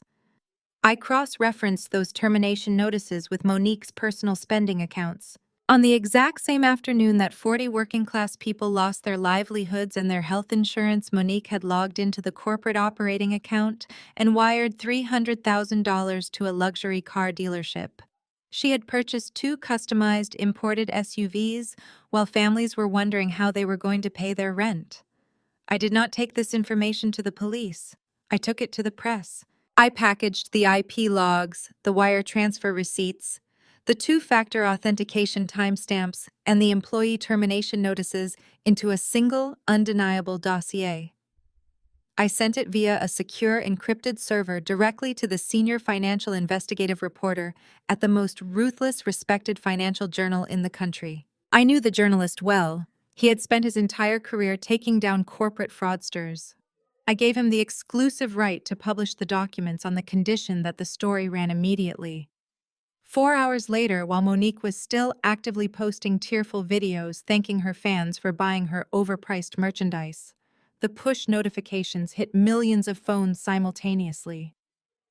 The headline was absolute, uncompromising devastation, the influencer who embezzled millions. The article did not editorialize. It simply laid out the cold, hard, unassailable facts. It displayed the screenshots of Monique transferring millions of dollars from her own phone. It highlighted the horrific timeline of her buying luxury cars on the exact same day she laid off dozens of innocent workers. It dismantled her entire victim narrative with surgical precision, proving she was the active, greedy mastermind behind the theft. The internet is a fickle, terrifying machine, and its justice is instantaneous. I watched the metrics on my monitor as the public sentiment inverted with whiplash speed. The comments on Monique's social media accounts transformed from supportive affection to unbridled, furious outrage. The people who had just bought her merchandise realized they had been conned by a millionaire stealing from the working class. The corporate fallout was even faster. Within 30 minutes of the article going live, her top 3 beauty and fashion sponsors issued public statements completely severing ties with her brand. They announced they were seeking legal action to recoup their endorsement fees. Her talent management agency dropped her entirely, scrubbing her profile from their website. Then came the final fatal blow. The payment processing company hosting her merchandise storefront flagged her account for fraudulent solicitation because she was actively under federal indictment for wire fraud, using their platform to raise money violated their terms of service. Her digital storefront was seized, the funds were frozen, and her main social media account was permanently suspended for violating community guidelines regarding criminal behavior. In the span of a single afternoon, the glamorous empire Monique had built on lies and stolen money was completely eradicated. She was left sitting alone in her cheap rental apartment, staring at a blank, suspended screen. She had no sponsors, no platform, no income, and no adoring fans left to manipulate. She had nothing but the echoing silence of her own ruin and the absolute certainty that a federal indictment was waiting for her. The biting wind of late November swept through the streets of Boston, carrying the unmistakable bitter chill of the approaching holidays. For the first time in 30 years, there would be no catered Thanksgiving gala at the Beacon Hill estate. There would be no crystal goblets, no imported caviar, and no carefully curated guest list of politicians and socialites. The estate belonged to the bank, and my parents belonged to the harsh, unforgiving reality they had spent their entire lives mocking. They had asked me to meet them at a greasy 24-hour diner on the outskirts of the city. I parked my car under a flickering street lamp and walked inside. The smell of burnt coffee and stale frying oil hit me instantly. I found them sitting in a cracked vinyl booth near the back, looking entirely out of place among the tired truck drivers and late shift workers. Richard and Barbara Winston, former royalty of the Boston elite, looked like hollowed-out ghosts. Richard's usually tailored suit was replaced by a rumpled off-the-rack sweater that sagged over his shoulders. Barbara's perfectly maintained blonde hair was showing 2 inches of gray roots, and the absence of her expensive skincare routine laid bare every line of stress and exhaustion on her face. They looked up as I approached, their eyes darting nervously around the cheap establishment. I slid into the booth opposite them, keeping my wool coat on. I did not order anything but a black coffee from the exhausted waitress who walked by. "Camille." "Thank God you came," Barbara began. She reached a trembling hand across the sticky laminate table to touch mine. I pulled my hand back immediately, resting it in my lap. She swallowed hard, withdrawing her arm. "We wanted to see you for Thanksgiving," Barbara continued, her voice wavering. "After everything that has happened, family is all we have left. We need to stick together." I stared at her, letting the absolute absurdity of her words hang in the heavy air of the diner. Richard cleared his throat, leaning forward. He tried to summon his old authoritarian tone, but it cracked under the weight of his desperate situation. "We are in an impossible situation, Camille. You know what Bradley is facing in federal holding. The syndicate knows he lost their money. They have people on the inside of that prison. He is not safe in there." "And what exactly does that have to do with me?" I asked, my voice completely flat. Richard wiped a bead of sweat from his forehead. "You took over the company. You have the operating capital. Your own appraisal firm is generating millions in profit. We just need you to pay them off. Just wire the $7 million to the syndicate so they call off the hit on your brother. You can afford it, Camille. You have the money. If you do not do this, they will murder him before he even sees a judge." Barbara nodded frantically, her eyes wide with terror. "Please, Camille. He is your own flesh and blood. You cannot just let him die. Family protects family. You owe him that much." I took a slow sip of my black coffee, feeling the bitter heat slide down my throat. I set the heavy ceramic mug down and looked directly into my mother's tear-filled eyes. "Family protects family," I repeated, tasting the vile hypocrisy of the phrase. "Let us talk about family protection. Let us talk about October 14th, exactly 12 years ago. I was in the hospital with a ruptured appendix, terrified and waiting for emergency surgery. The nurses called you 4 times. You ignored every single call because you were hosting a charity luncheon at the country club, and leaving early would have been a social faux pas." Barbara opened her mouth to protest, but I did not let her speak. "Let us talk about May 22nd. 7 years ago." I continued, my voice sharp and precise, cutting through the ambient noise of the diner like a scalpel. "My college graduation. I finished at the top of my class, securing a degree I paid for entirely on my own.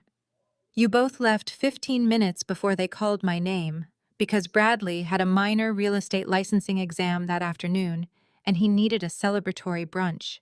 You could not even spare half an hour to watch me walk across a stage." Richard looked away, staring down at the scuffed table. "We are talking about your brother's life, Camille," he muttered weakly. "I am talking about a 30-year pattern of narcissistic abuse." I snapped back, my tone dropping to a lethal whisper. "Let us talk about March 3rd, 4 years ago, the day I launched my appraisal firm. I invited you to the opening.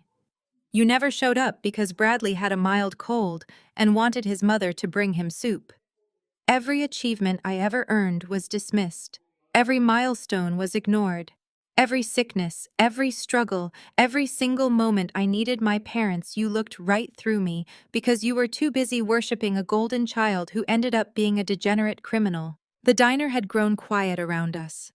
People at the neighboring tables were pointedly looking at their plates, pretending not to listen. "You never treated me like family," I stated coldly. "I was just an inconvenient background character in the magnificent tragedy of Bradley Winston.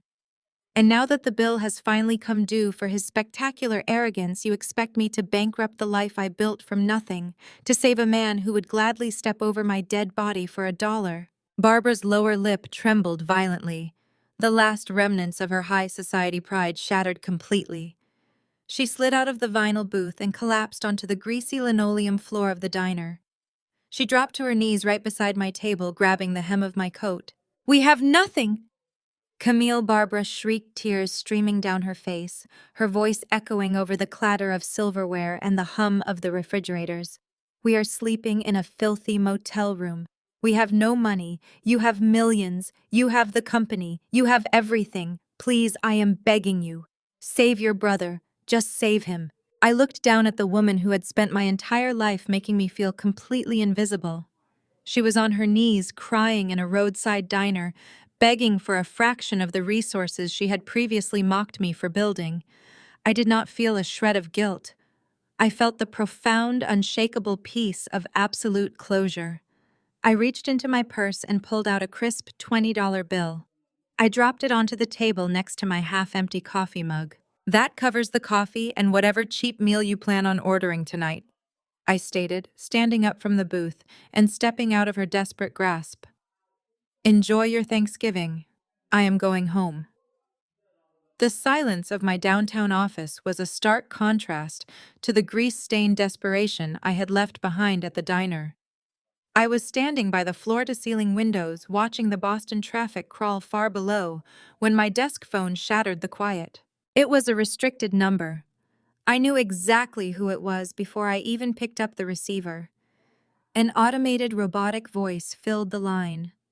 You have a collect call from an inmate at the Metropolitan Detention Center. To accept charges, press 1.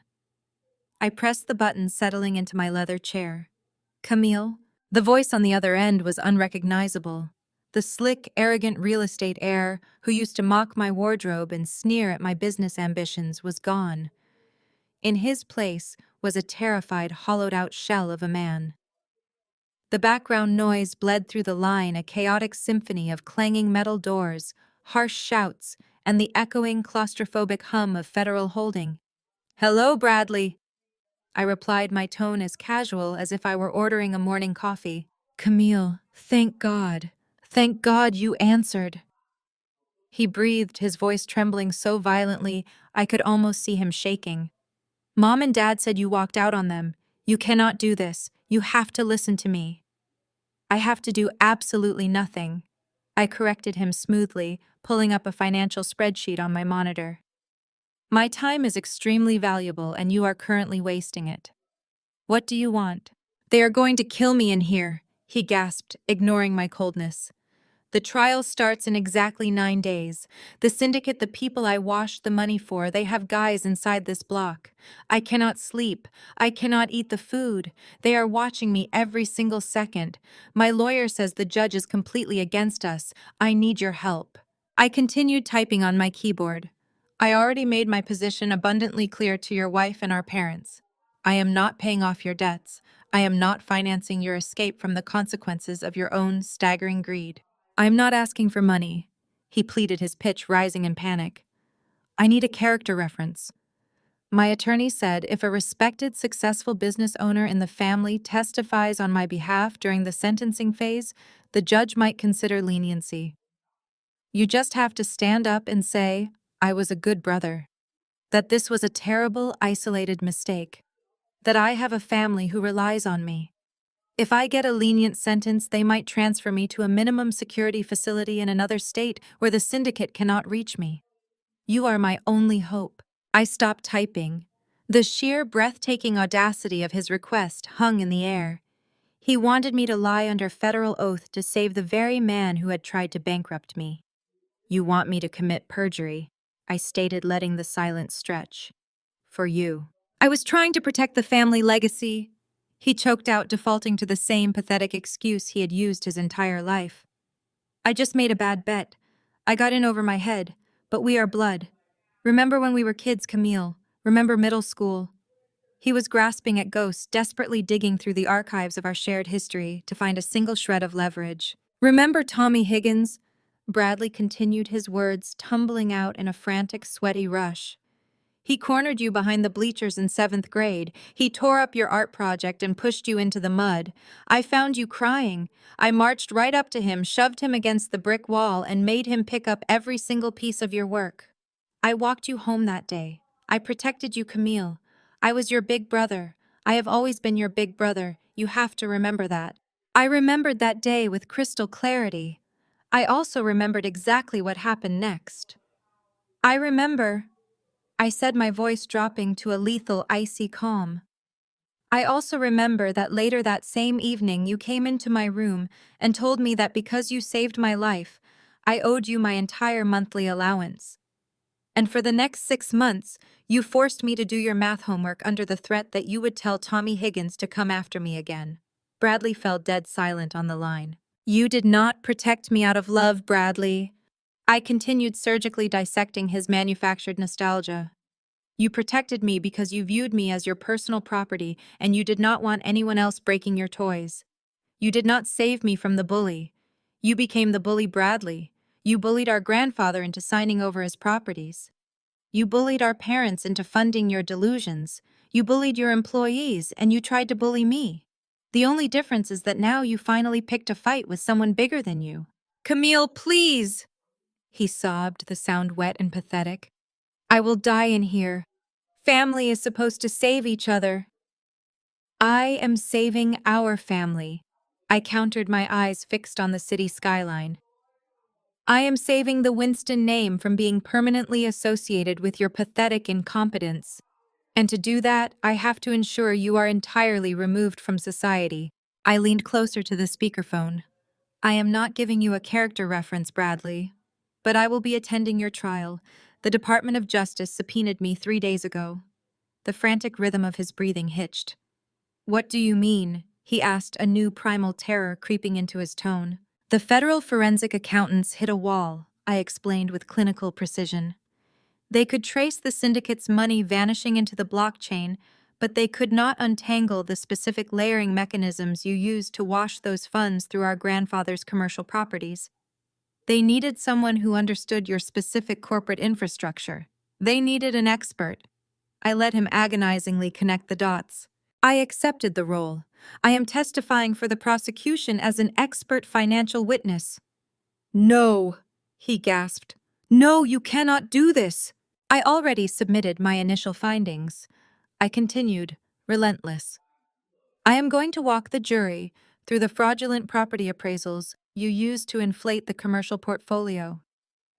I'm going to present the exact dates you forged signatures to access the equity lines. I am going to lay out a comprehensive, undeniable map of your cryptocurrency transfers, proving premeditated money laundering. I am going to bury you, Bradley. The silence that followed was heavy, pregnant with the realization that his final escape route had just been bricked over. Then the mask shattered. The pathetic weeping victim vanished, replaced instantly by the rabid-cornered narcissist. You vindictive, jealous witch! Bradley screamed, his voice tearing into a hysterical, guttural roar that clipped the audio feed. I will ruin you. You think you are so smart. When I get out of here, I will destroy everything you have ever built. You are dead to me. Do you hear me? I will have people come to your office. I will have you destroyed. A sharp automated beep interrupted his violent tirade. This call originates from a federal correctional facility and is subject to monitoring and recording. The robotic voice chimed in perfectly on cue. I smiled. The federal prosecutors were going to absolutely love the audio file of this conversation. Witness intimidation and communicating violent threats prior to trial were severe felonies that carried mandatory consecutive sentencing. He had just handed the prosecution the ultimate gift. I think you just gave them everything they need for a maximum sentence without the possibility of parole. I said, my voice perfectly steady over the sound of his ragged, furious panting. Good luck at trial, Bradley. I reached out and pressed the red button on my console, disconnecting the line. The sterile, beautiful silence returned to my office. The final nail had been driven flawlessly into his defense strategy, and I had exactly enough time to grab a fresh coffee before my next client meeting. The United States District Court for the District of Massachusetts was a cathedral of polished oak and absolute silence. I sat in the witness waiting room, smoothing the skirt of my tailored navy suit, completely detached from the nervous energy vibrating through the corridors. When the bailiff finally called my name, I walked into the courtroom and felt the collective weight of 100 staring eyes. The gallery was packed to absolute capacity. Financial journalists, federal agents, and curious spectators filled the heavy wooden pews. In the second row, my parents Richard and Barbara Winston sat huddled together. They looked like shattered porcelain.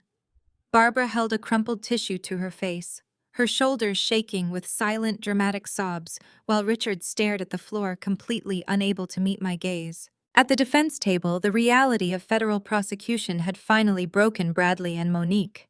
They looked haggard, their previous arrogance entirely eroded by terror and sleepless nights. Bradley wore an ill-fitting suit that hung loosely off his newly thinned frame.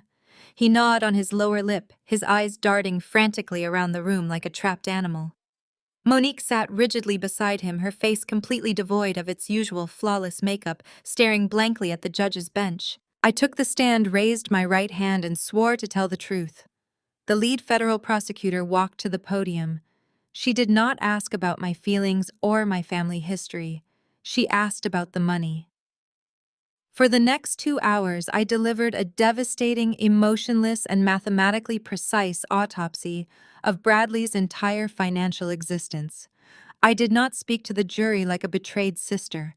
I spoke to them like a forensic surgeon examining a corpse. I directed their attention to the massive monitors displaying the corporate ledgers.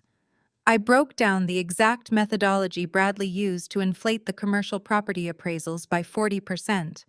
I highlighted the specific dates and timestamps where he had forged our grandfather's signature to secure fraudulent equity lines of credit.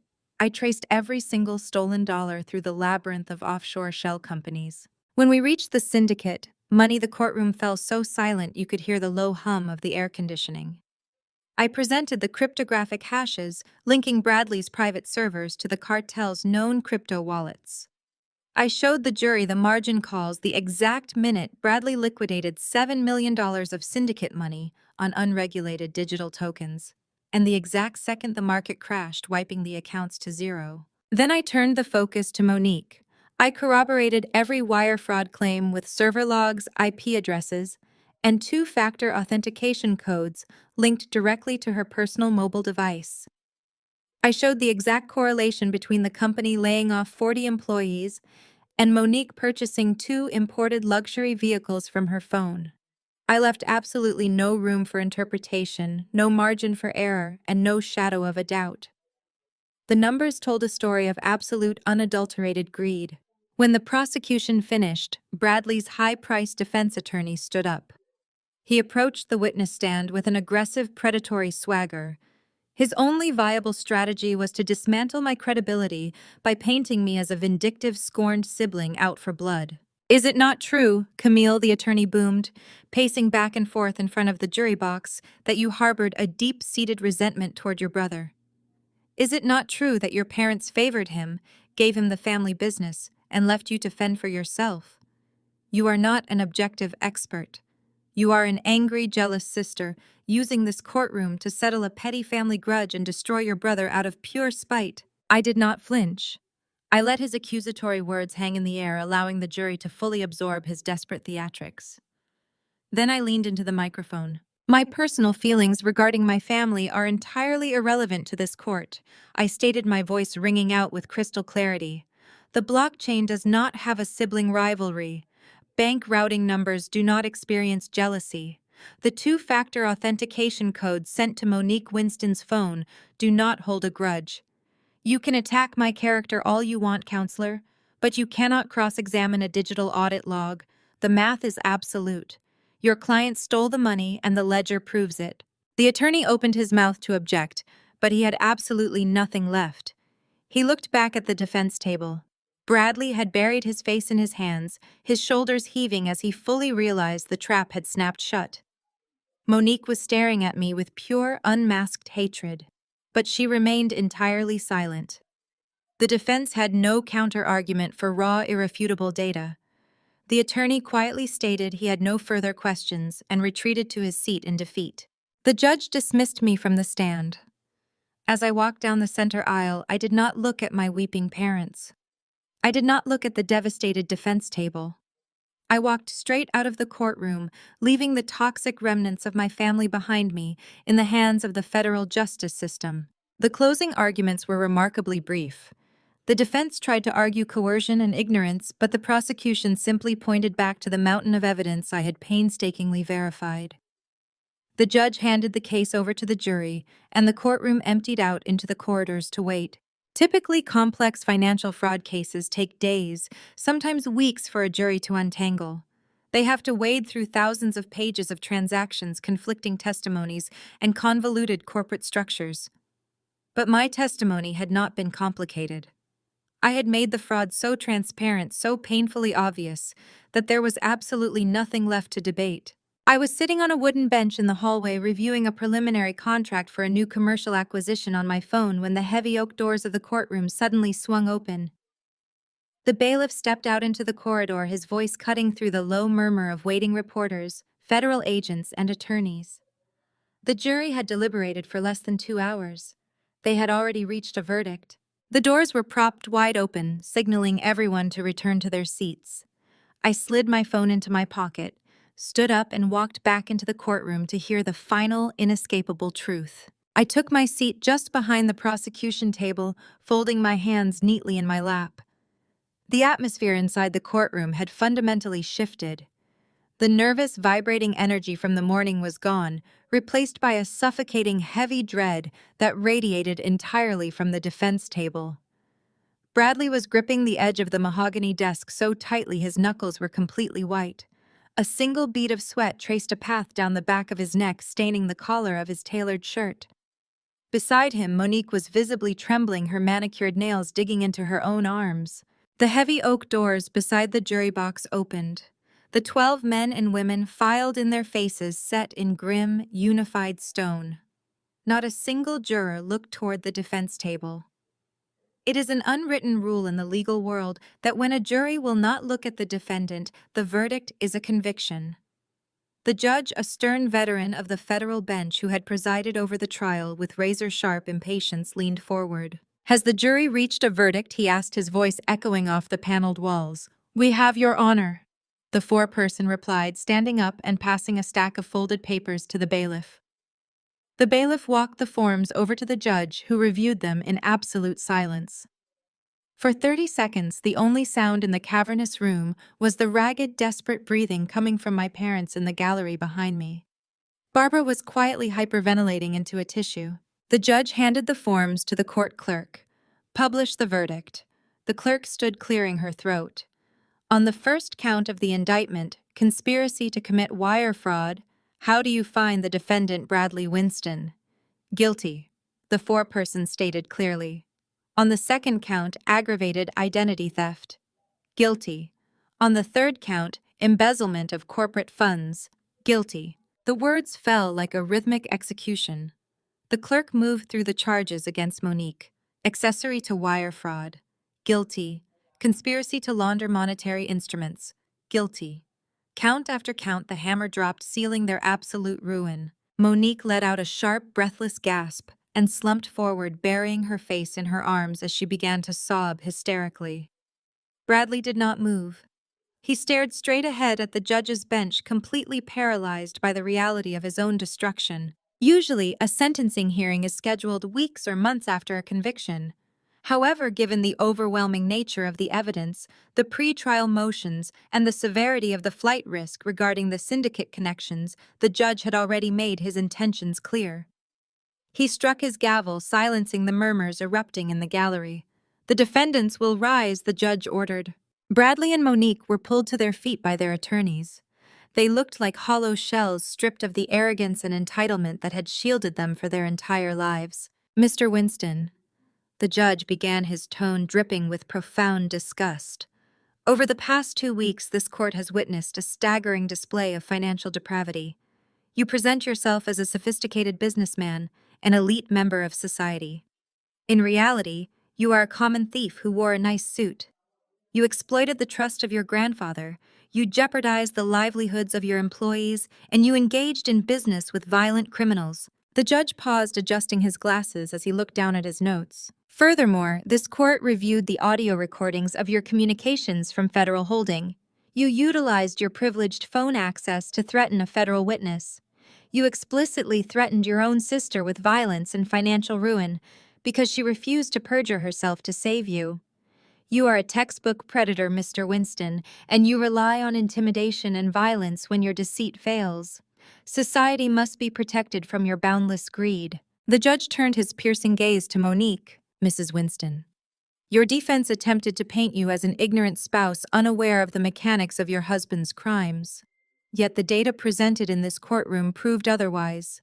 The court saw the digital logs of you executing luxury purchases, buying imported vehicles, and designer assets on the exact days your husband's company laid off 40 hardworking individuals to cover margin calls. Your unrepentant vanity and complete lack of remorse are truly staggering." The judge picked up his gavel.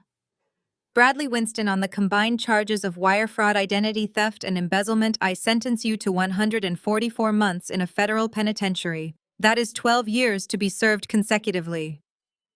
Barbara shrieked from the gallery, a raw, primal sound of absolute agony. Monique Winston, the judge, continued without missing a beat on the charges of accessory to fraud and money laundering. I sentence you to 60 months in a federal penitentiary. 5 years. The defendants are remanded immediately into the custody of the United States Marshals. The judge struck the gavel. Court is adjourned.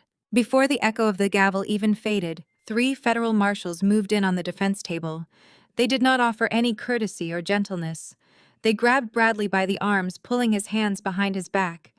The sharp metallic click of the handcuffs snapping shut over his wrists cut through the noise of the courtroom.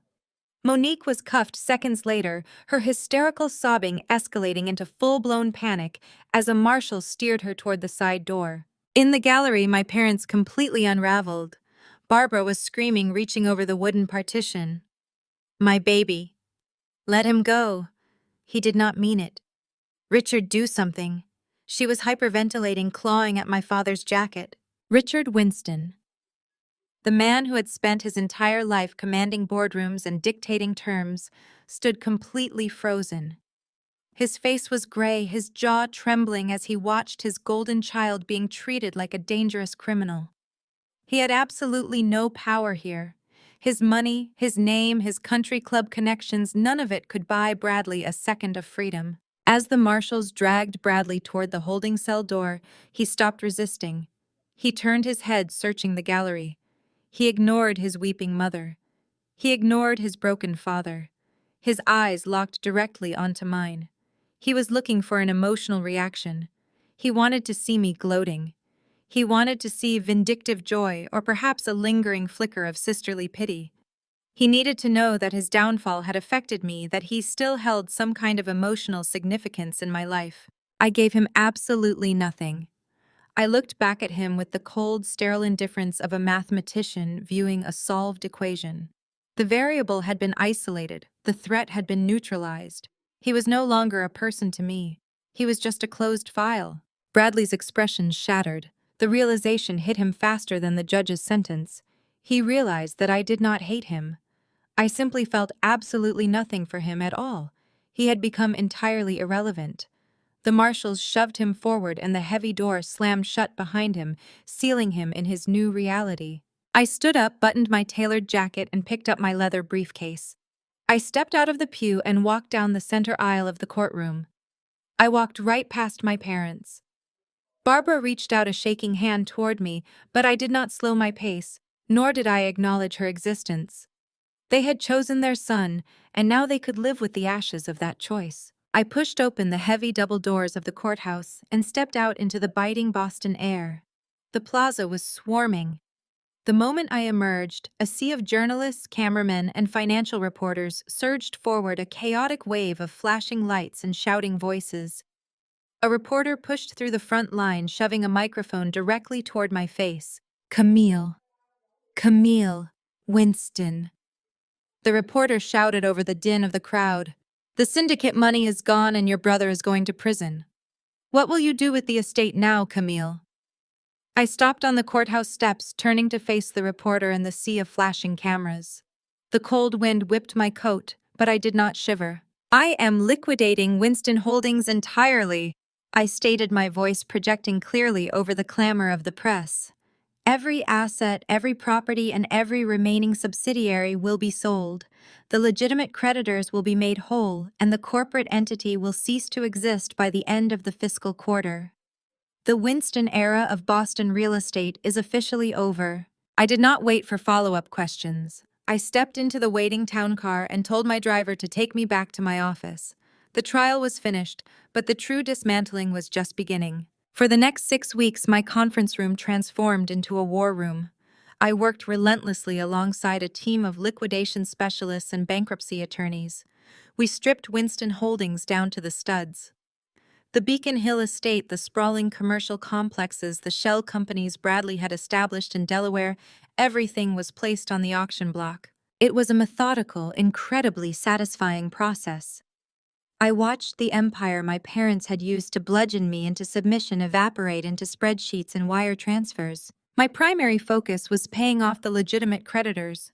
Bradley had ruined dozens of small business owners. Contractors, electricians, and local suppliers had been strung along for years facing bankruptcy, because my brother refused to pay his invoices. I made sure every single one of those working-class families received their money in full complete with the accumulated interest they were owed.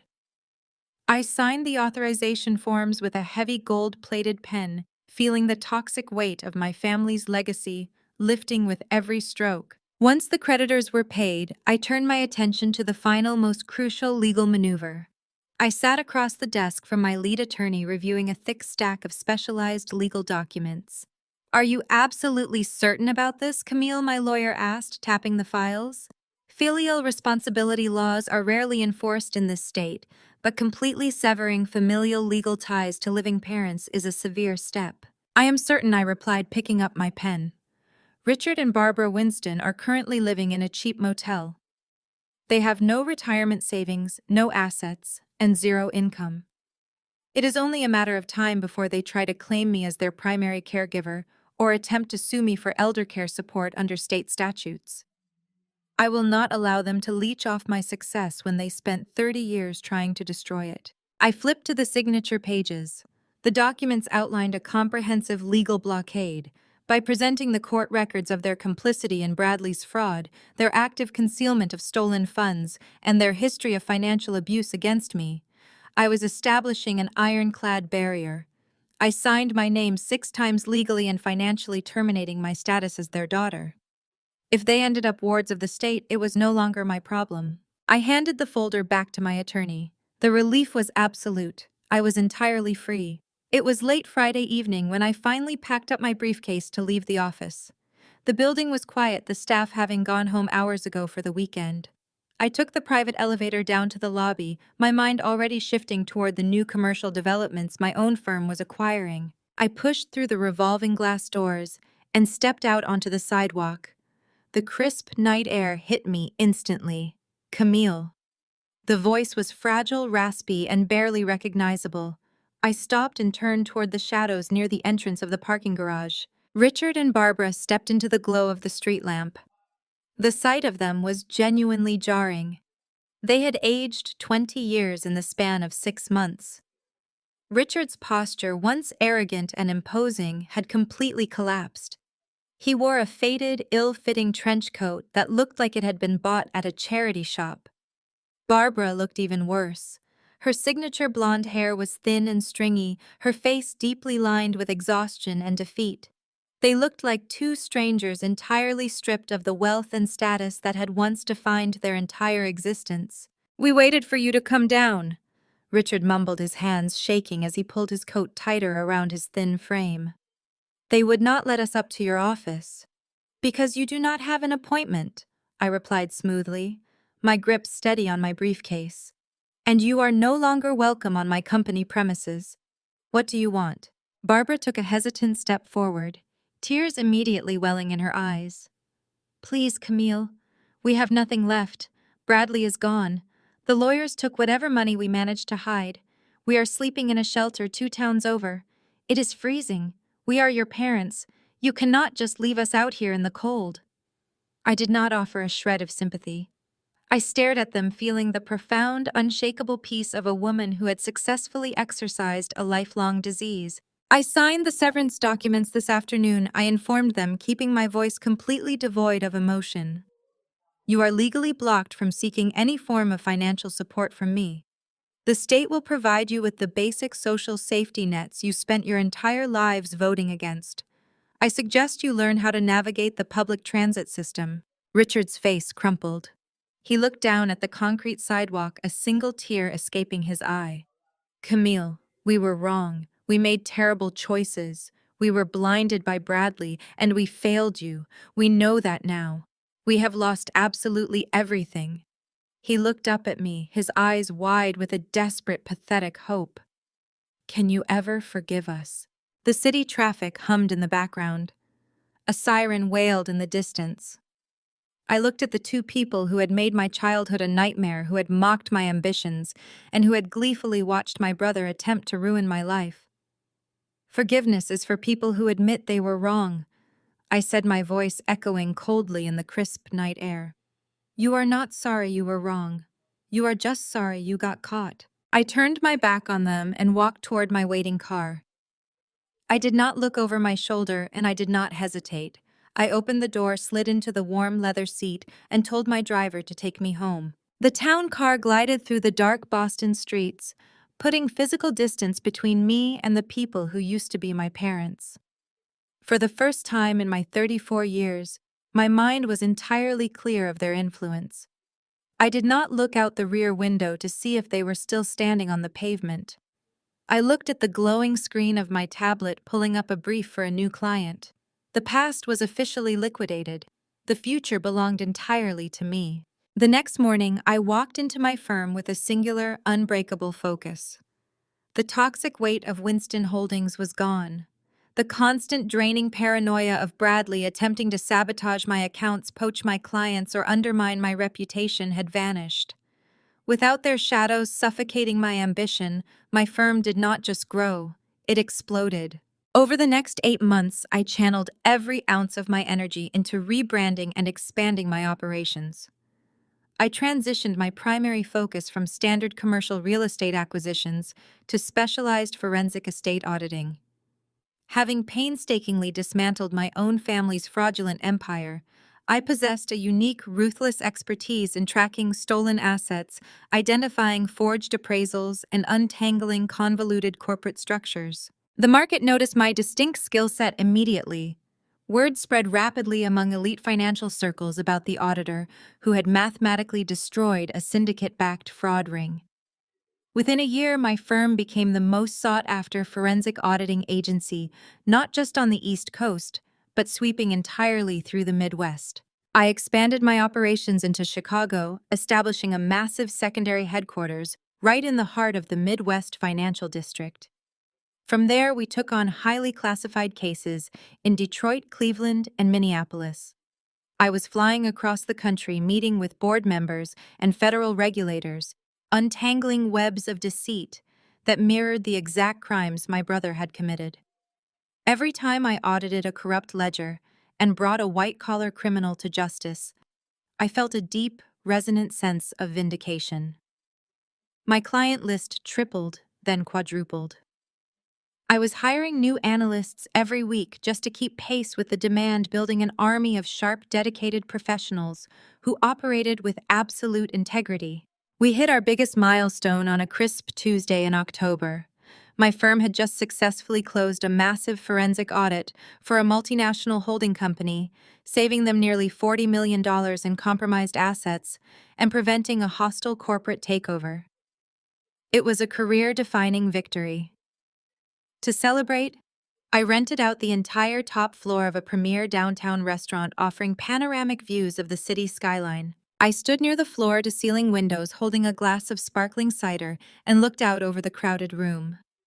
The atmosphere was a stark contrast to the stiff, mandatory Winston family dinners I had endured for decades. There were no passive-aggressive insults, no hidden agendas, and no desperate attempts to impress Richard or Barbara. The room was vibrating with genuine laughter and authentic joy. At a table near the bar, my lead attorney, who had stood by me during the grueling liquidation process, was animatedly telling a story to a group of my senior financial analysts. In the center of the room, my original mentor, the woman who had guided me through my very first solo acquisitions when my father refused to teach me, was toasting with my new vice president of operations. My executive assistant was laughing warmly with the junior researchers. These were the people who had worked late nights with me, who had protected my blind spots, and who celebrated my victories without a single shred of jealousy. I watched them interact, feeling a profound sense of warmth spread through my chest. I realized in that moment that blood does not define loyalty. Blood is nothing more than an accident of biology. True family is built through shared respect, unwavering support, and mutual trust. The people in this room had earned their place in my life. They were my chosen family. The bond I shared with them was built on a foundation of integrity and hard work, rendering it infinitely stronger than anything my biological parents had ever offered me. I raised my glass in a silent toast to the room, acknowledging the brilliant, loyal empire I had constructed on my own terms. The celebration wrapped up late in the evening. I made sure every employee had a safe ride home before I stepped out into the cool autumn air. But I did not go straight back to my townhouse. I instructed my driver to take a detour to the outskirts of the city. The heavy iron gates of the cemetery were technically closed to the public at this hour. However, the groundskeeper, a man whose compromised pension fund my firm had recovered during a pro bono audit months prior, recognized my town car and waved us through without hesitation. I walked up the manicured hill alone, the fallen leaves crunching softly under my boots. I stopped in front of the polished marble headstone marking my grandfather's grave. The moonlight cast a long silver shadow over the engraved letters of Theodore Winston. For a long time, I just stood there in the absolute silence, feeling the cold wind against my face, surrounded by the quiet peace of the resting grounds. I thought back to the very beginning of this journey. I thought about the sealed envelope the estate lawyer had handed me, the one containing that initial $200,000 check. At the time, I had viewed it simply as a lifeline. I thought it was just a bit of unexpected seed money to help me escape the suffocating grip of my parents and to quietly build a modest life away from Bradley's golden shadow. But standing there now, looking at his name carved in the pristine stone, the absolute brilliance of his final gift finally clicked into place. My grandfather was a brilliant, calculating, and deeply observant man. He knew exactly how deep the rot in his company went. He knew Bradley was incompetent, reckless, and driven by hollow greed. He knew my parents were blindingly loyal to a fault and would enable Bradley until the bitter end. He did not leave me that money just to start a small business. He did not leave me that money to run away. The check was not a lifeline, it was a weapon. He had handed me a sword perfectly forged and sharpened by his own hard work. He gave it to me because he knew I was the only person left in the Winston bloodline with the mathematical mind to see the fraud and the spine to actually do something about it. He gave me the exact tool I needed to cut the toxic ties, burn the corrupt empire to the ground, and build something pure from the ashes.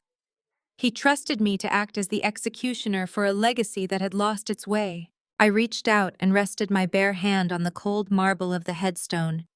"I did it, Grandpa," I whispered into the quiet night. I finished the job.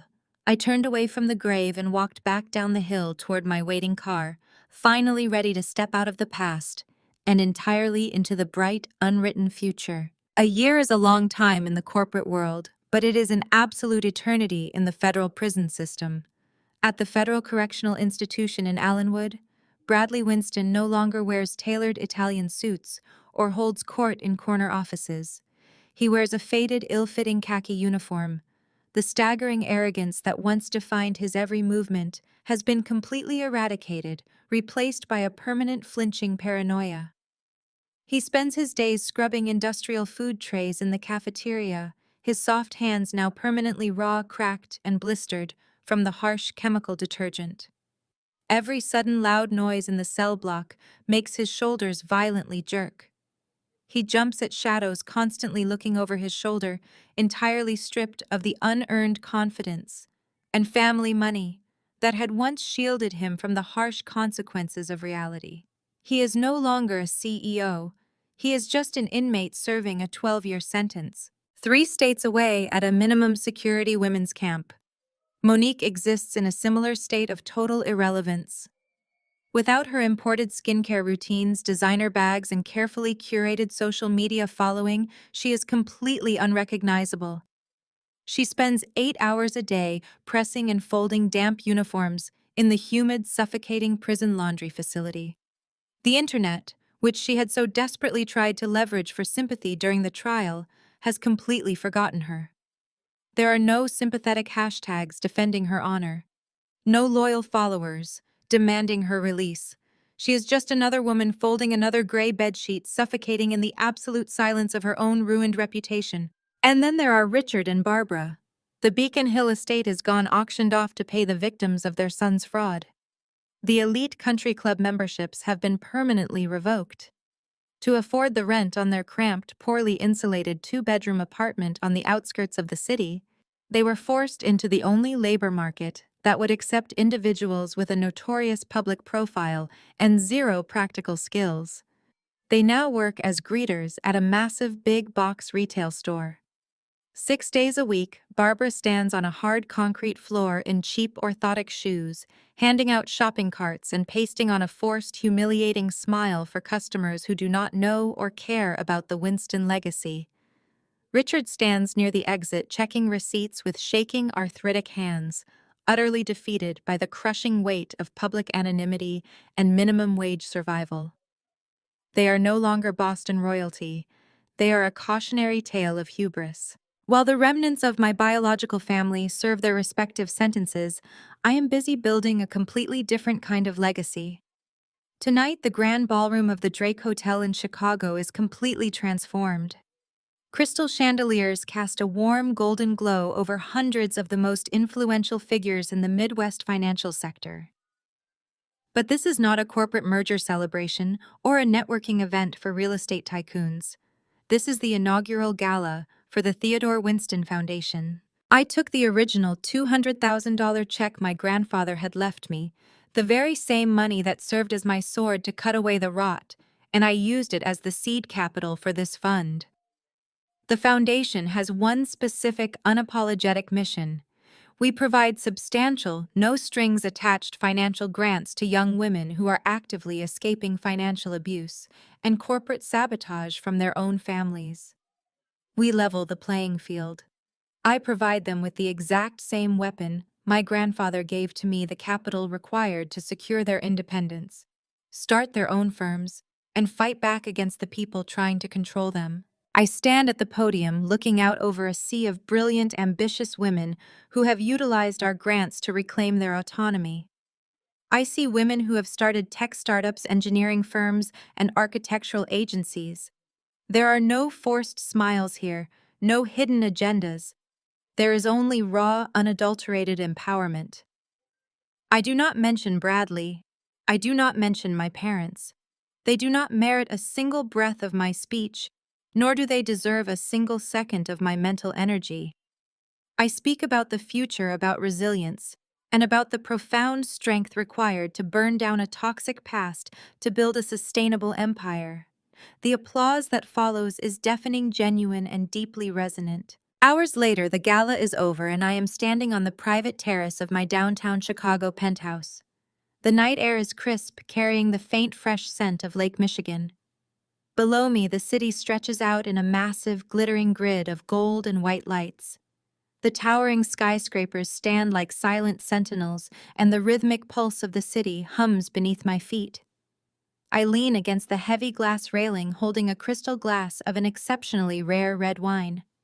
The reflection of the Chicago skyline catches in the deep crimson liquid and shines brightly in my eyes. There is no lingering anger in my heart. There is no residual anxiety keeping me awake at night. The brutal, exhausting war I fought to secure my own existence is permanently over. I am independently wealthy, professionally untouchable, and surrounded by a chosen family that values my brilliance rather than feeling threatened by it. I take a slow, deliberate sip of my wine, letting the profound silence and security of the penthouse wash over me. I look out at the beautiful, sprawling city I now call home. The ultimate, sweetest revenge was never about destroying them. It was simply about succeeding without them and living a beautiful, unapologetic life entirely on my own terms. The most profound lesson from Camille's journey is that true family is defined not by bloodlines, but by mutual respect and shared integrity. For years, she endured systemic manipulation from the people who should have protected her. Instead of letting their betrayal destroy her, she used her grandfather's final gift to permanently sever those toxic ties. Her triumph proves that setting strict boundaries is not an act of cruelty, but a necessary step for self-preservation. The absolute sweetest revenge is building a beautiful, unapologetic life entirely on your own terms. Have you ever walked away from a toxic relationship to protect your peace? Share your story and comment below.